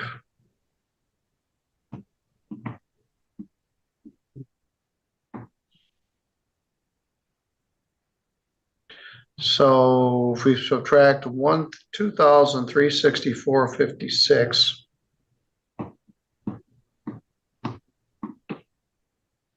minus 1,389, you're contending that $975.56 are utilities. Well, I guess it wasn't as bad as I thought. I came within $30. So what I'm showing is the water and sewer for the 3 months is $428.43. And I'm just going to do the numbers that will get to the number that I have, and then I know that you're going to waive the late fees, but I'm showing the late fees at $255, which is the 85 times 3, and I understand you're going to reduce that, but I'm just trying to do the math first. And then, but that doesn't add up to that number. No, I understand. And then I've got $11.34 for rent, $30 for 3 months of pet rent for $10 a month. Pet fee, okay. Yeah. And then there was a beginning balance at the beginning of September, November of $186.66. I don't know what that is made of. My lender doesn't go back earlier than October. So I just had that carryover. I'm not sure if that's when the park was bought. And then there was a repayment plan that Ms. Ellsworth had gotten into with our client at $100 a month. So there's 3 $100 payments of that repayment plan. And that brings me to $23.34. So I'm within about $23.34 or $23.64. I come up with $23.34. So my quick math, I'm about $30 off from. All right. Well, Miss Ellsworth, I'm confused, so I'm sure you're confused. There's a bunch of stuff in here which isn't readily apparent. There's rent, there's utilities, there's excessive late fees, there's pet rent, there's a part of a repayment plan. So it's not clear. You indicated you wish to talk to legal aid. She'll be here, and I can leave you here with us while we wait for Ms. Bauer to come. At either rate, we have to continue this matter for 7 days at least. So I'm going to continue this. I do have a question, Your Honor. I was Yes. brought to court back in October for this place. Yes. And supposedly if I owed that rearage, why was that not added into court back in October? I'm not sure I understand your question. So she just stated that I had a rearage of $1,000 and something dollars. I was taken to court back in October, and I paid a total of $2,186.66. Why was that not added into the rearage? Why was that rearage not added into that? So just to be clear, Your Honor, I say she had $1,000. What? And she said said that there was a $1,100 rearage. That's not what I said. I just wanted to clarify that. 186.66 is what she said. Anyway, we got problems here figuring out an actual number. My paper here says $1,368.44 of a delinquency balance.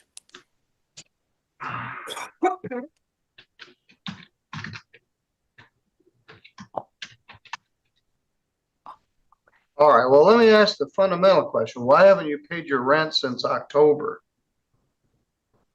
Your Honor, honestly, I am currently fighting disability. I know there is no excuse on why rent is not paid, so I do take that fault on my behalf.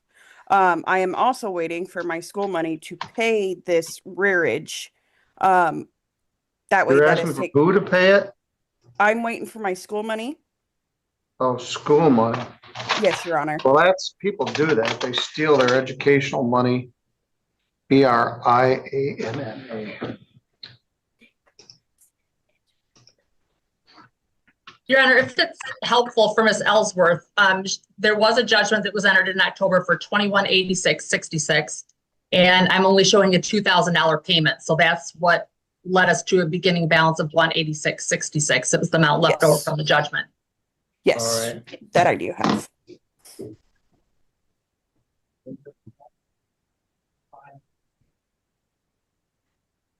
So we do this in October. You pay much of it, but not all of it. And then you don't pay any rent since October. Here's the deal. They're moving to evict this trailer off the lot. The way they filed it, they didn't file it as a just cause termination. They filed it as a non-payment of rent. So they work out a deal. You do a repayment agreement. You pay some, then you don't pay anything on the repayment agreement. You haven't paid October, November, or November, December, or January's rent. And we're about to add February into everything, which is going to increase this. What they're Which asking February you will to be paid do- next week. Okay, good. The problem is I'm clear about the number. Maybe we could figure it out more as we get here. But if it's going to be paid, that'll be great. That'll solve it. This trailer's probably been there for 40 years or more. Probably can't just be removed from the lot, but that's what they've asked me to do. I'm going to continue this to next Friday, February the 6th at 1:50. Does that work for you, Miss Reed? It does.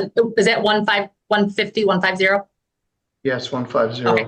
Okay. Yes. Thank you. Just wanted to clarify. Now, Miss Ellsworth, you can stay with me and wait for Meg Bauer to join us, or you can simply call and talk to them. Or Do you if have a you're gonna number for pay- Meg? Yes, it's in the pleadings that we sent to you.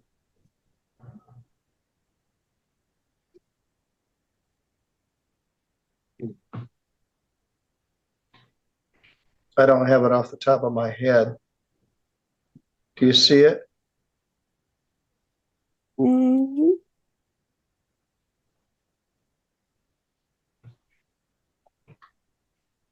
I've got her number, Brianna, if you want to write it down. Yes, please. Are you ready? Yes. It's 269-366-3388. Thank you. You're welcome. And let her know my name. I work with Meg a lot, so just let her know to reach me after you talk with her. I do have a All right, question so- for you, Sarah, as well. They're trying to charge me $100 a month through September of 2026 of payoff of $1,368.44 delinquency balance. Do you know what that is? I Yeah, don't, but apparently I they will- worked out some agreement with you to catch up on your arrearage.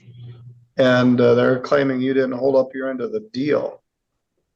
No, because we haven't made no agreement since October. None at all.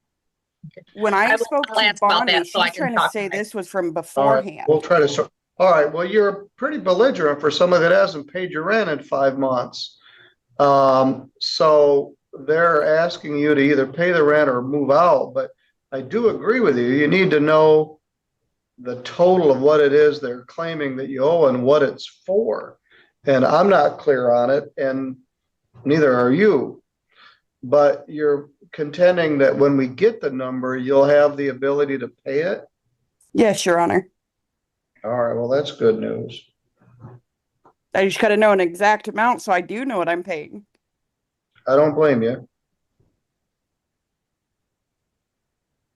All right, you can either choose to wait or just call Ms. Bauer.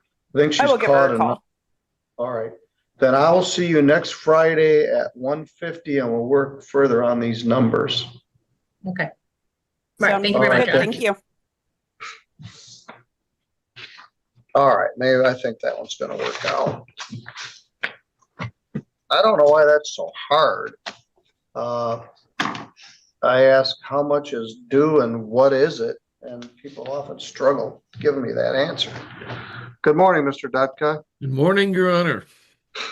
All right, we have Mr. Simran Singh, and we're looking for Carrie Harris. Are you Carrie Harris? Could you unmute your microphone?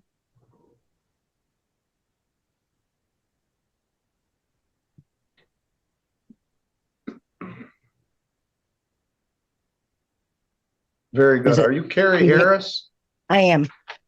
All right, let me give you a proper name.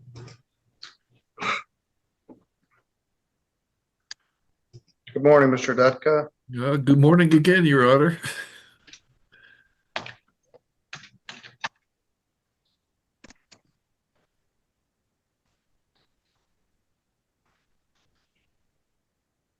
Your tenant, Rebecca Weber, is not here yet. So we'll address this one. We got a little behind with our last case.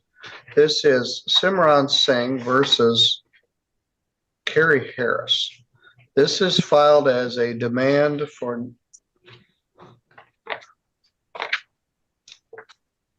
termination of tenancy. I checked the wrong box. He wants you to move out, Ms. Harris. You're a tenant in that type of proceeding, which is called a termination of tenancy proceeding. As such a tenant or defendant in a landlord-tenant case, you have a right to hire a lawyer. If you cannot pay for one, a legal aid attorney may be available to assist you, or you can seek other legal advice. You have a right to have the case heard here in St. Joseph County where the property is located.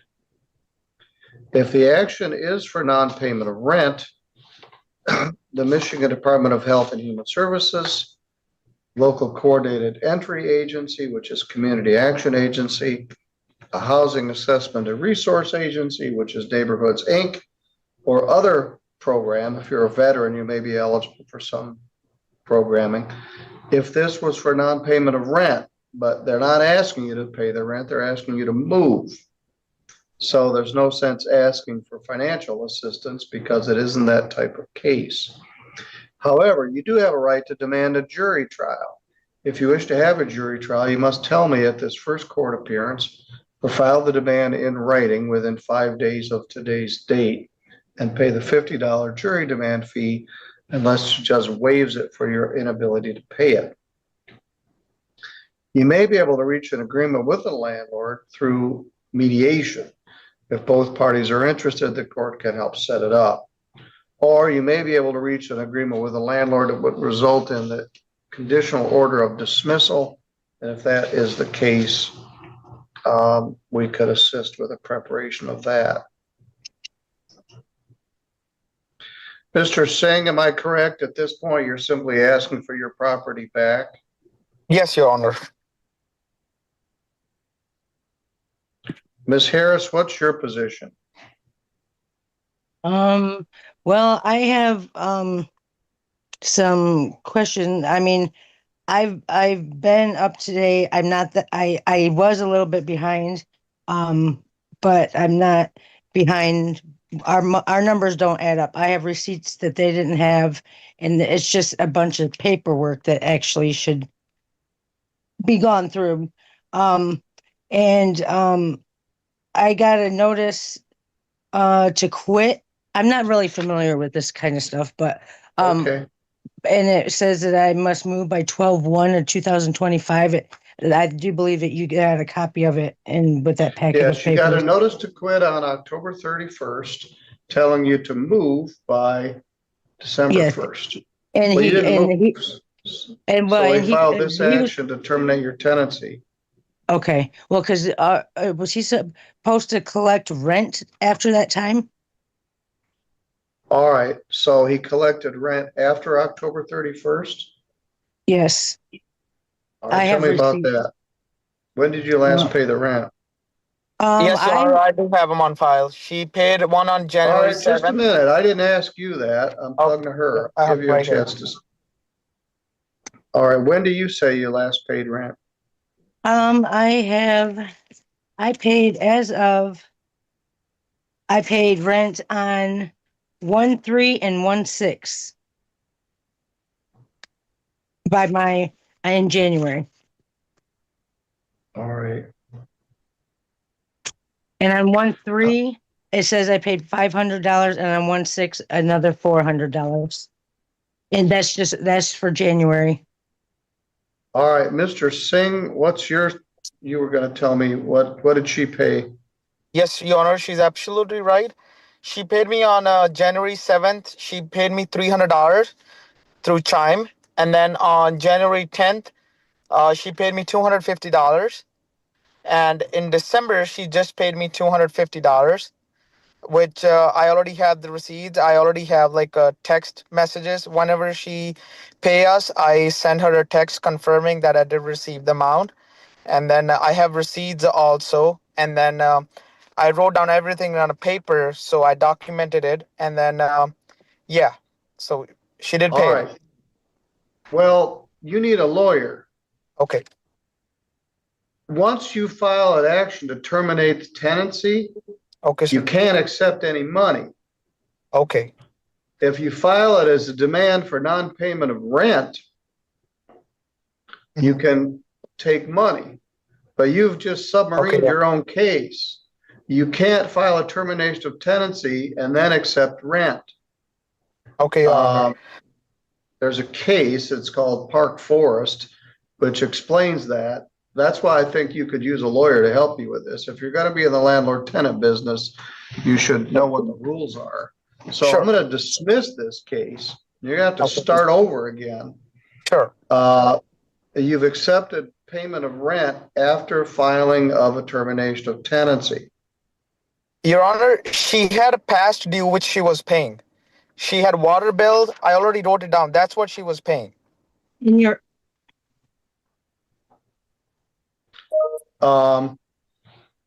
well, you accepted payment. Yep, I did accept payment. So but if you want to do a non-payment of rent case where she could pay the rent and stay, you could do that. In that case, you can accept rent. Let me make sure I got my facts straight here. I think I filed for that too, Your Honor. You did the notice to quit correctly. Yep. But yeah, it's a termination of tenancy. You can't take money after you file a termination of tenancy. Okay, Your Honor. So Ms. Harris, maybe you and Mr. Singh can agree how much you owe and try to get caught up on the rent. But I'm dismissing the case. Yeah, I have no problems with her unless she pay on time, and then everything is good. All right. Well, how much do you believe she owes you? She owes me $360 in rent, and then in water bill, she owed me just $506.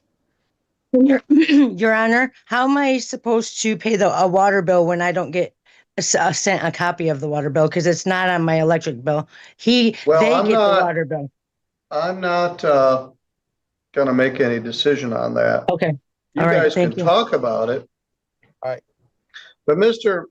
Singh, you could use some legal help. Didn't Mr. Rogmus help you in the past?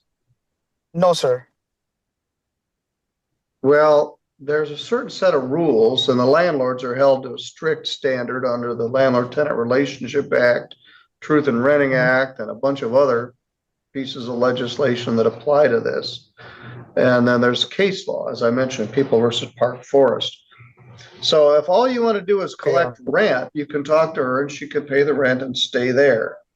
Ms. Harris, if he'd gotten what he'd asked for, I would have had to adjourn this matter for a week. And then I would have given you 10 days from that day to move out. So you would have had to move out by February 16th. And people often tell me I would move if I had somewhere to move to. How much is the rent? It's $1,000 per month. Well, yes, plus I pay all my utilities.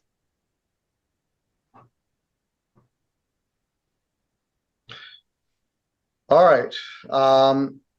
I don't know the answer to that. I'm willing to put the two of you in a breakout room so you can talk to each other, but this case is dismissed. Thank you, sir. Thank you, Your Honor.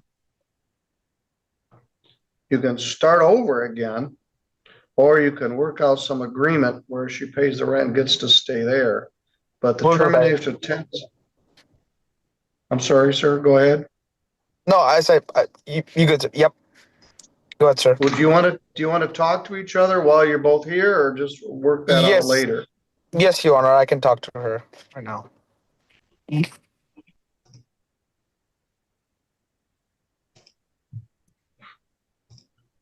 All right, you guys can discuss how much you think is owed, but this case is dismissed because you accepted payment after filing a termination of tenancy. Thank you, Your Honor. Yes. All right, I'll do an order.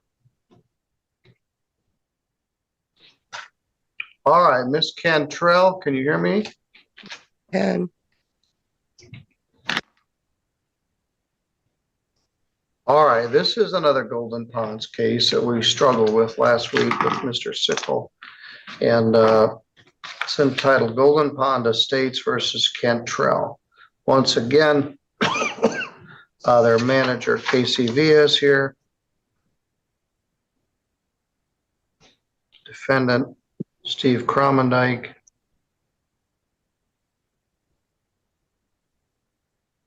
And Meg Bauer. Miss Bauer and Mr. Cromendike have been discussing the case.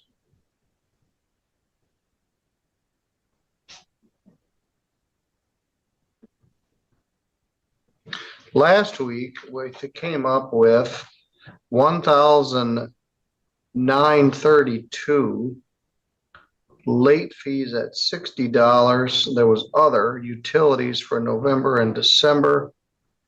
$249.30. We came up with a tentative figure of $2,306.45 through January. There were water bills, utility issues, and $72 per month for sewer and water, and it was hard to exactly pin the number down. You guys have been in discussion. Ms. Villa has joined us, so let me put Ms. Bauer. Well, all right, before we do that, what number are we working from, Mr. Cromendike? That you had $2,306.45. Yes. Yes, that's my understanding of what the number is as well. All right. Miss Cantrell can hear me. She's there. Let me use the breakout room.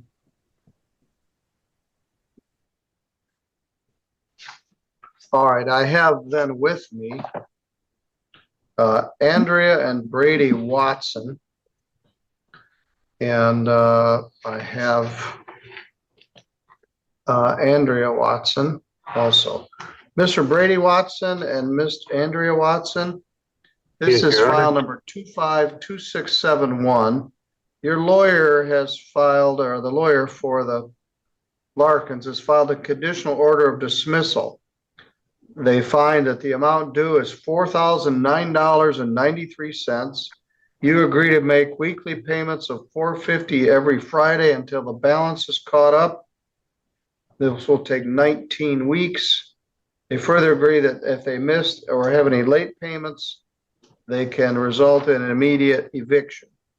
So you've agreed with your landlord to pay an additional $450 per week to get caught up. Is that correct?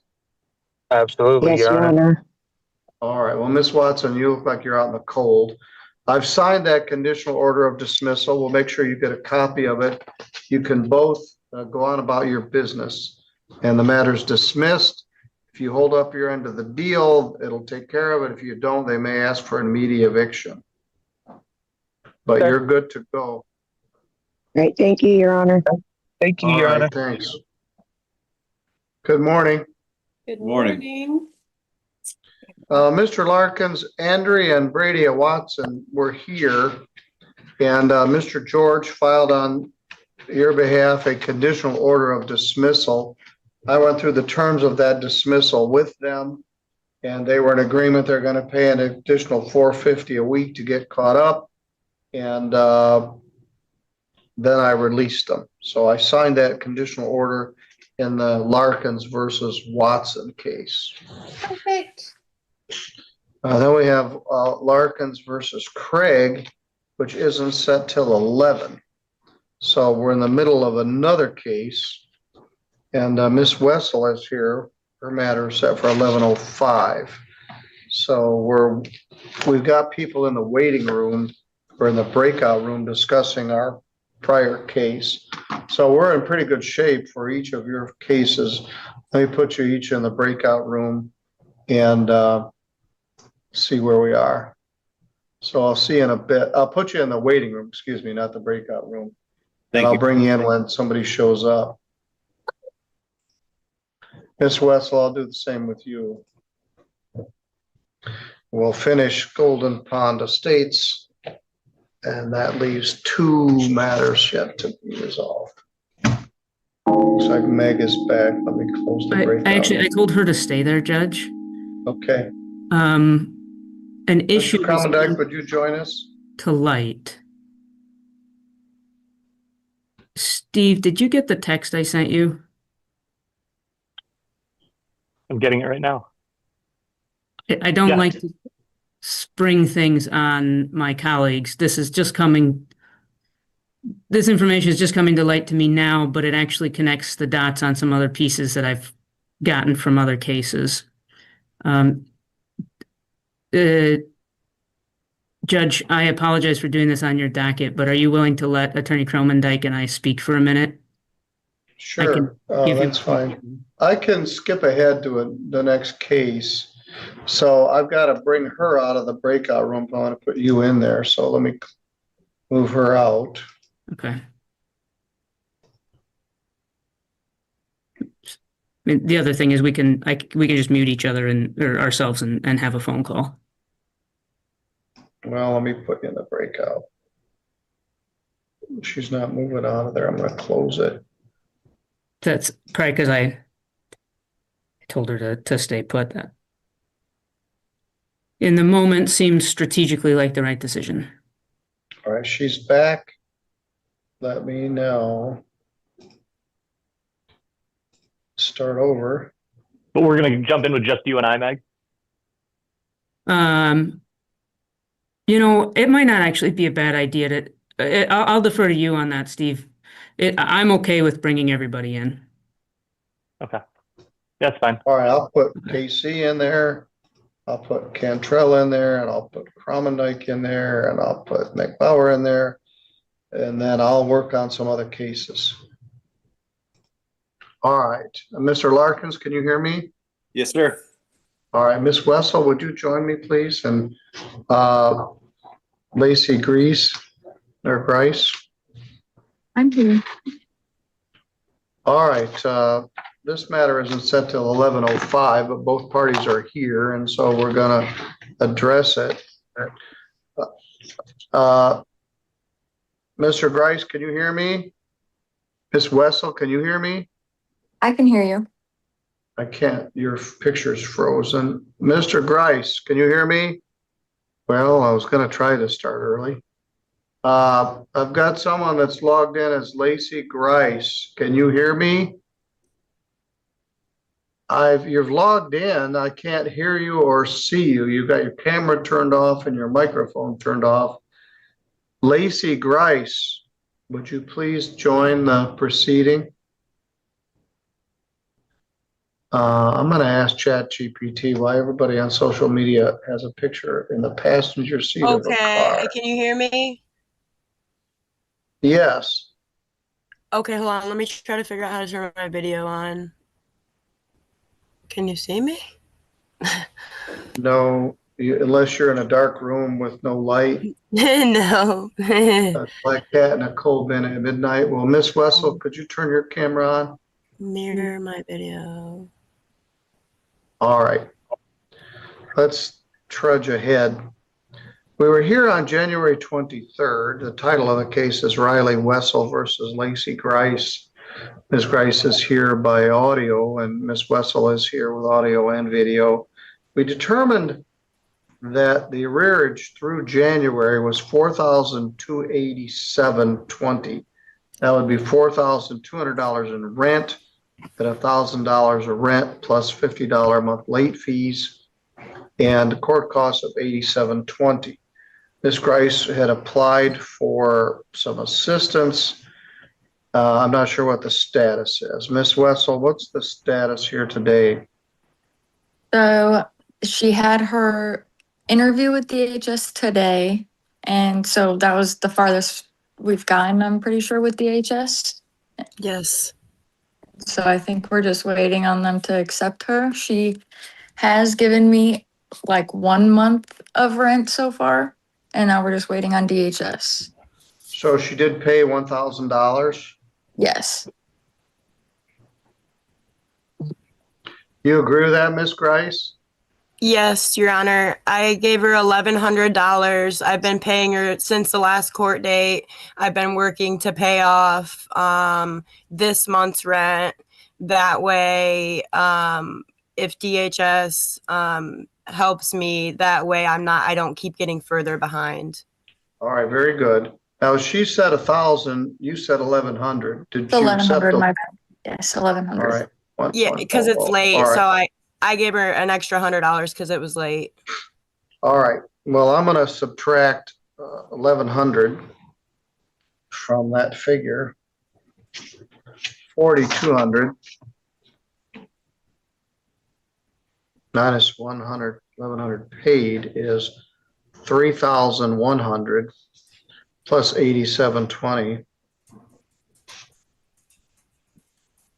The amount due is $3,187.20. Now, on Monday, another month's rent is going to be due. This order is only through January. Yes, So, Your Honor. I've spoke with Miss Wessel, and I get my caregiving check. I claim my hours at the end of this month, so on the 31st, and then my check will get sent out the second Friday of February. And I told Riley that I will give her we'll get February's rent as soon as that check comes. And then if DHS does help me, this is the farthest we've got with them. They just kept denying me before, saying that I was in non-compliance for child there's support. those child support issues. Yeah, but it was an error in the system. So I just got done with my interview before our court date. And so I feel like that's a good sign because we couldn't even get that far before. But if they do not help me, then I told Riley that I will give her my tax return to get caught up if need be. All right. There's a lot to unpack here. The debt was $4,200. You paid $11,000. That pays through January of 2026, $3,100 is the amount of rent due and owing. $87.20 are the court costs for a total of $3,187.20. On February 1st, another month's rent is going to be due. A partial payment will not prevent the writ of eviction, only the full amount. Ms. Wessel, you may know this, but I want to make sure you both understand. You don't have to ask for the writ of eviction on February 9th. You have 56 days from today to ask for the writ of eviction and 56 more days to serve it. So you can agree to work with Ms. Grice to get caught up on this. And it sounds like that's what you guys intend to do, is for her to get caught up. Is that correct? Correct. I don't know why my video's not working. But the only thing that will actually cure this is paying the entire amount. By the letter of the law, she could ask for ask for a writ of eviction on February 9th. And it, as always, makes more sense to keep a good tenant in there than to move one out and move another one in. So Miss Wessel has 112 days worth of discretion to kind of get caught up on this before she seeks the writ of eviction. But the amount due is $3,187. There'll be another $1,000 due. It looks like you paid January, and then you're going to try to pay February. Yes, sir. This is income tax return time, and the number of landlord-tenant cases goes down during income tax refund time of the year. People pay on their probation oversight fees, they pay their court costs, and they pay their rent. So, Ms. Wessel, it sounds like the two of you have a good working relationship. Hopefully she can get caught up in this rent. You guys can maintain this tenancy. Do either of you have any questions? I do not. I do. I wish you could see me, but so what is happening on February 9th, sir? Well, she can evict you if she chooses to. Oh, okay. She can ask the sheriff. Oh, okay. She can have the sheriff come put all your stuff out in the street. She doesn't have to, because she can agree to work with you for up to 56 days before she asks for the writ, and 56 more before she serves it. But this order says you owe $3,187.20 by February the 9th, plus an additional $1,000 for February. So it's by her good graces that she's going to try to work with you to get caught up on this rent. But you got a plan, you got some lump sum money coming in, you may have a tax refund, which could pay this, and then you get squared away maybe by March 1st and start fresh with March's rent. But that's what this order says. You do have 10 days to appeal it, but I think the two of you are going to work on this. So I can't. Can when you I see get me? caught up, I can see you. I don't know why you can't see me. When I do get caught up, would there be a way for us to like get it off of my record so that it doesn't prevent me in the future from? Well, it won't show as an eviction. It will show as a judgment. Yeah, I guess you could file a conditional order of dismissal or something after the fact. Yeah, after. For now, this is going to go on your record as a landlord-tenant judgment. Okay. All right. Excuse me. Good luck to both of you. Thank you. Thank you. All right. Someone's joined us by telephone. Is that Johnny Craig? Yes. Yes, I have two more.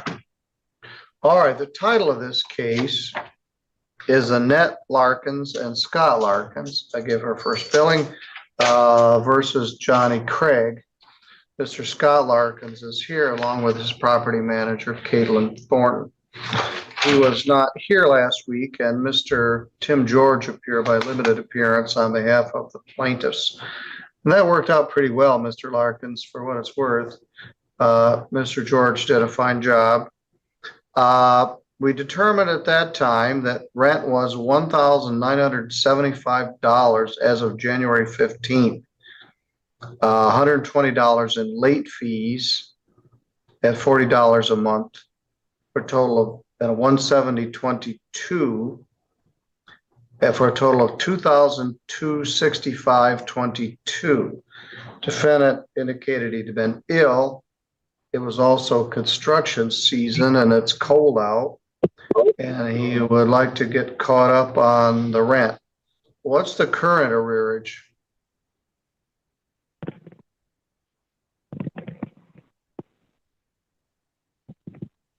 You guys are on mute.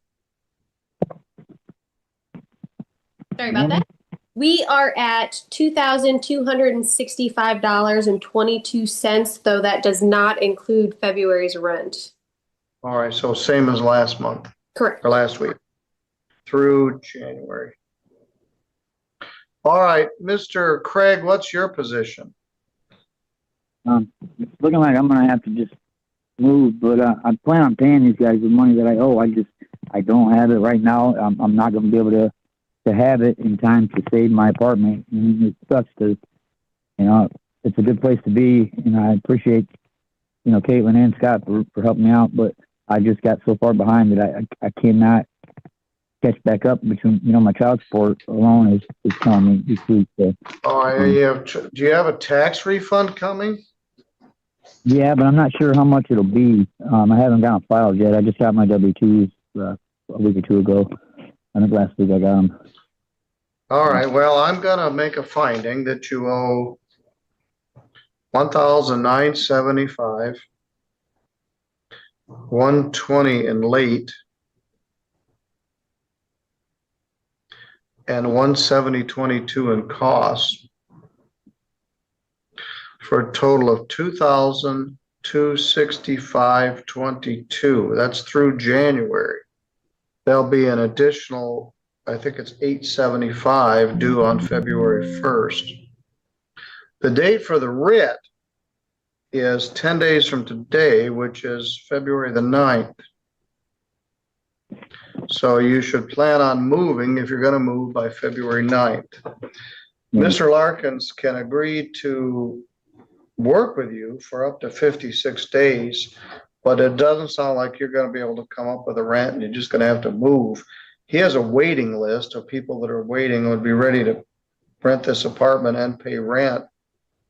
Yeah, I know. I'm not asking for a money judgment at this point. After you move out, he can ask for money damages. When you do move, you need to turn in your keys and give your forwarding address to the landlord in writing within 4 days of your moving. That'll trigger the security deposit law, and he can apply your security deposit to any unpaid rent or utilities or other costs.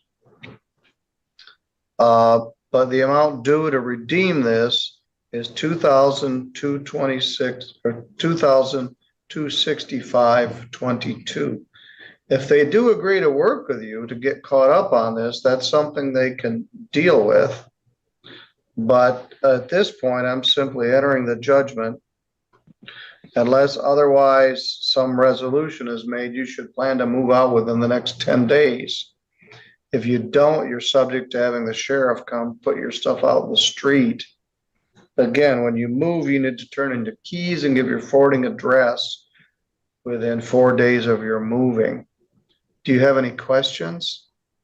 No, Your Honor. I appreciate everything. All right. Well, you know how to get a hold of them. You stay in contact with the management. And Mr. Larkins, you can decide to work with him if you wish to, but you certainly don't have to. He's pretty straightforward and honest about his circumstances. So, Mr. Craig, you're good to go. I hope work picks up as the weather gets warmer. Thank you, guys. All right. Thank you. Thank you, Your Honor. Thank you, Your Honor. Thank you.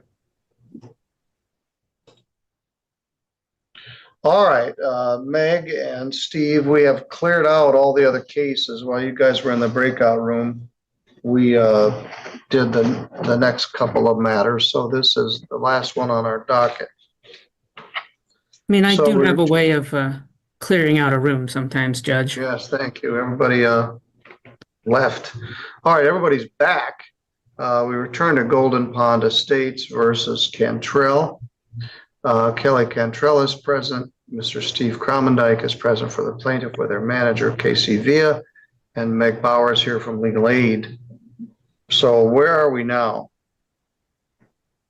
So, Judge, it has come to our attention mutually that there is an issue with the running water in this park. We've known some of that, but what I mean is it appears, we don't know the source of the issue, but it appears as though the main lines in this park are frozen and that many or many residents in the park are not actually receiving running water. Upon investigation, the conclusion seems to be that that issue is below the grade, meaning that the responsibility for addressing this issue lies with the park and not with the residents who own their homes.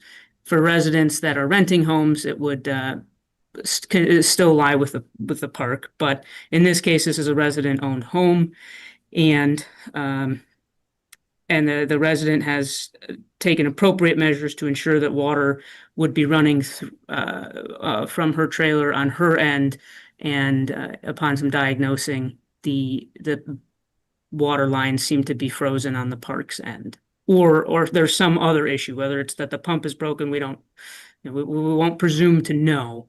Ms. Cantrell, right now you have no water? No. No running water presently? No, and I had a salamander underneath my trailer for 6 hours last night. And I have also replaced the heat tape to make sure it's working properly. All of my water lines have been insulated with fresh insulation. Well, we don't know. It wasn't as cold as it was supposed to be. It was supposed to be about 4 degrees. I think it got down to about 15. We've had colder nights. So right now, we don't know whether it's your trailer or the park, but your contention is other units also have no water? Yeah. That is knowledge that I have as well, Judge. And just to be clear, everybody out of water? That is unclear. I'm sorry, Steve. No, I was just going to say this is the only one that I have heard about so far. But it does appear the park has received other reports. Well, it's very cold, and so if 8 trailers are frozen and 32 are not, it seems like the problem is with the individual trailers. So we don't know yet what the distinction is, but we do know at this point Ms. Cantrell doesn't have any water. Attorney so what does Cromendike, that do to our circumstance? Yeah, we proposed asking for an adjournment. We have some discussion. We've been in discussion about the numbers, and it's not inconceivable that we would reconcile them. The absence of water falling on the park does raise concerns about lockout claims. Well, it's your contention that it's on the park. It's that's not clear yet, but yeah, like I said, if there are a number of trailers that are unfrozen, that makes it less clear. It does depend on how the lines run. But attorney, I think what I had sort of thrown out, and I think we were all on the same page of, is asking for an adjournment so the park can investigate this water issue. If the park can get water to the residents, I think we can reach resolution fairly quickly and easily, at least with regard to the non-payment of rent case. What it will take for the park to address its own water issue, if that is in fact where the issue lies, is perhaps at the park's discretion. But for purposes of resolving this case, if we can get some answers and some clarity on this, I think we can get it resolved, but we would need some time to do that. All right. Mr. Cromendike, how are you regarding the issue of continuing the matter? No, I'm in agreement. Yeah. Ms. Villa, can you hear me? Yes, Your Honor. Are you on site at the park or are you someplace else? No, sir. I am remote. Have you heard other issues about people with frozen pipes? We have received reports of some pipes freezing, but this is obviously due to the weather. So we've advised most of them to leave a trickle of water. All right. Which is an kind of additional. minimize this. Which is another issue. If they leave a trickle of water, it increases their water bill. All right. So there is issues with frozen pipes. And here we are in Tusk in January. Well, let's pick a date to put this. I'm going to be going on a trip again. Apologize, but I have an important meeting on Duval Street in February. Judge, we talked about February 27 yesterday. Oh, that far out? Well, I don't know. Well, I'm willing to go. I was going to go the 13th, but if you want to go all the way to the 27th, I'm agreeable with that. Let me look at the 13th. I'd be open the 13th as well. Actually, I'm sorry. I'm out of town the 13th, so that would not work. Oh, I think, didn't we just we just do this another case? We did. I'm out of town the 13th. You're out of town the 20th. All right, let's Steve is look. Are you on present. Duval Street? I won't. I won't be seeing you there. Okay, well, maybe it should be. Might be nice to see outside of a Zoom room here, but you know. All right, let's be 27. Yeah, I have a Golden Pond Kate's set for that time at 11. I'll set this for 11:10 on February 27th. I think you guys are working on the other case also. Yeah. That's Golden Pond. I'm not sure what that is, but That's Miller Ann's. Miller Ann's, oh boy. But that's a I status blocked out a conference, whole Judge. hour. Let me put this Oh. before that rather than, I'll do it at 10:50 on February 27th. Ms. Cantrell, I don't know whether the water issue is your pipes or the park's pipes or both.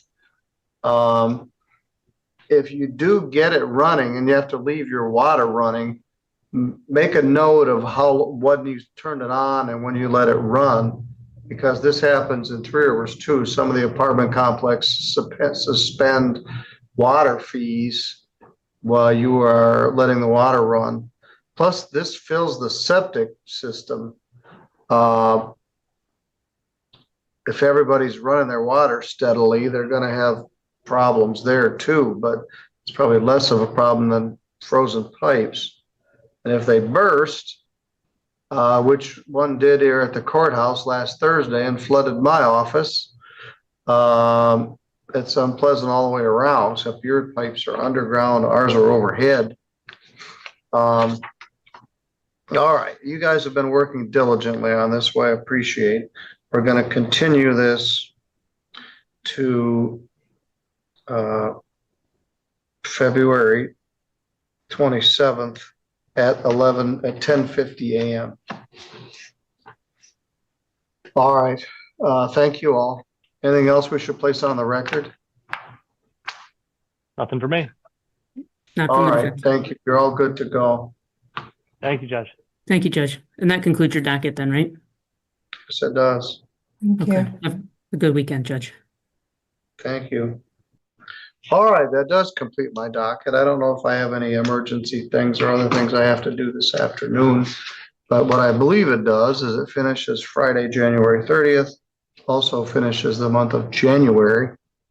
For those of you that were watching, I apologize for the dead air and the boring parts, but that's how it is. Anyway, I will see everybody, and we'll be back Monday.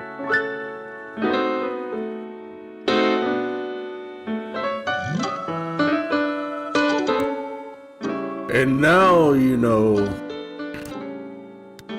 the rest of the story. But although Judge Middleton will be back on Monday, it'll be a scant another maybe 13, 14 hours before we are live again at 11 a.m. Central Time, noon Eastern Time, with a brunch full, absolutely chock full of crazy cases. I just want to name some of the things that I have here that are possible contenders. I have a wacky Stevens case. I have a crazy Goggins tenant mess. I have a full bench trial with Judge Simpson that's an hour and 20 minutes just by itself. Oh my goodness. I have a Stevens, the Judge Stevens crazy case from way earlier this week. I don't even know what to show. I really don't. I've got some stuff from Judge O'Donnell. Oh, I got a lot of Stevens here. I'm not even gonna lie about it. So I'm thinking it's probably gonna be a little bit of Middleton, a little bit of DeSanto, a little bit of Goggins, a lot of Stevens. Actually, no, probably a healthy chunk of DeSanto. That's all on deck for tomorrow. I can't show it all. because it would literally be an all-day stream. I mean, I am looking at 6 hours worth of programming ahead. But I'll figure out at least 2, maybe 2.5 hours of it that we'll watch tomorrow. And that's what we'll do. So come on by, hang out with me. I'm your lone wolf Usul. I am still curating court videos from this week, and we will be back live tomorrow morning with more. And I'll be looking forward to presenting something for you. Thank you so very much for hanging out with me this evening. I do want to say a real quick, very special thank you to all of my friends, like EXP Range and Charlene Nut. Charlene, thank you. Thank you all for your well wishes, your super chats, your super stickers, and just your thoughts in general. Ladies and gentlemen, I'm going to dance my way out of here until I think of something to say for our outro, which probably is not going to happen in the next 30 seconds. I am your lone wolf Usul, and I am out.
Mama, Marty is trying to instigate having a 3-hour plus long presentation. I don't know. It might happen. But for now, I got nothing else. Go. Get out. I'm done. Give me 12 hours. Come back. Check on me. If you don't hear from me in 12 hours, send the National Guard.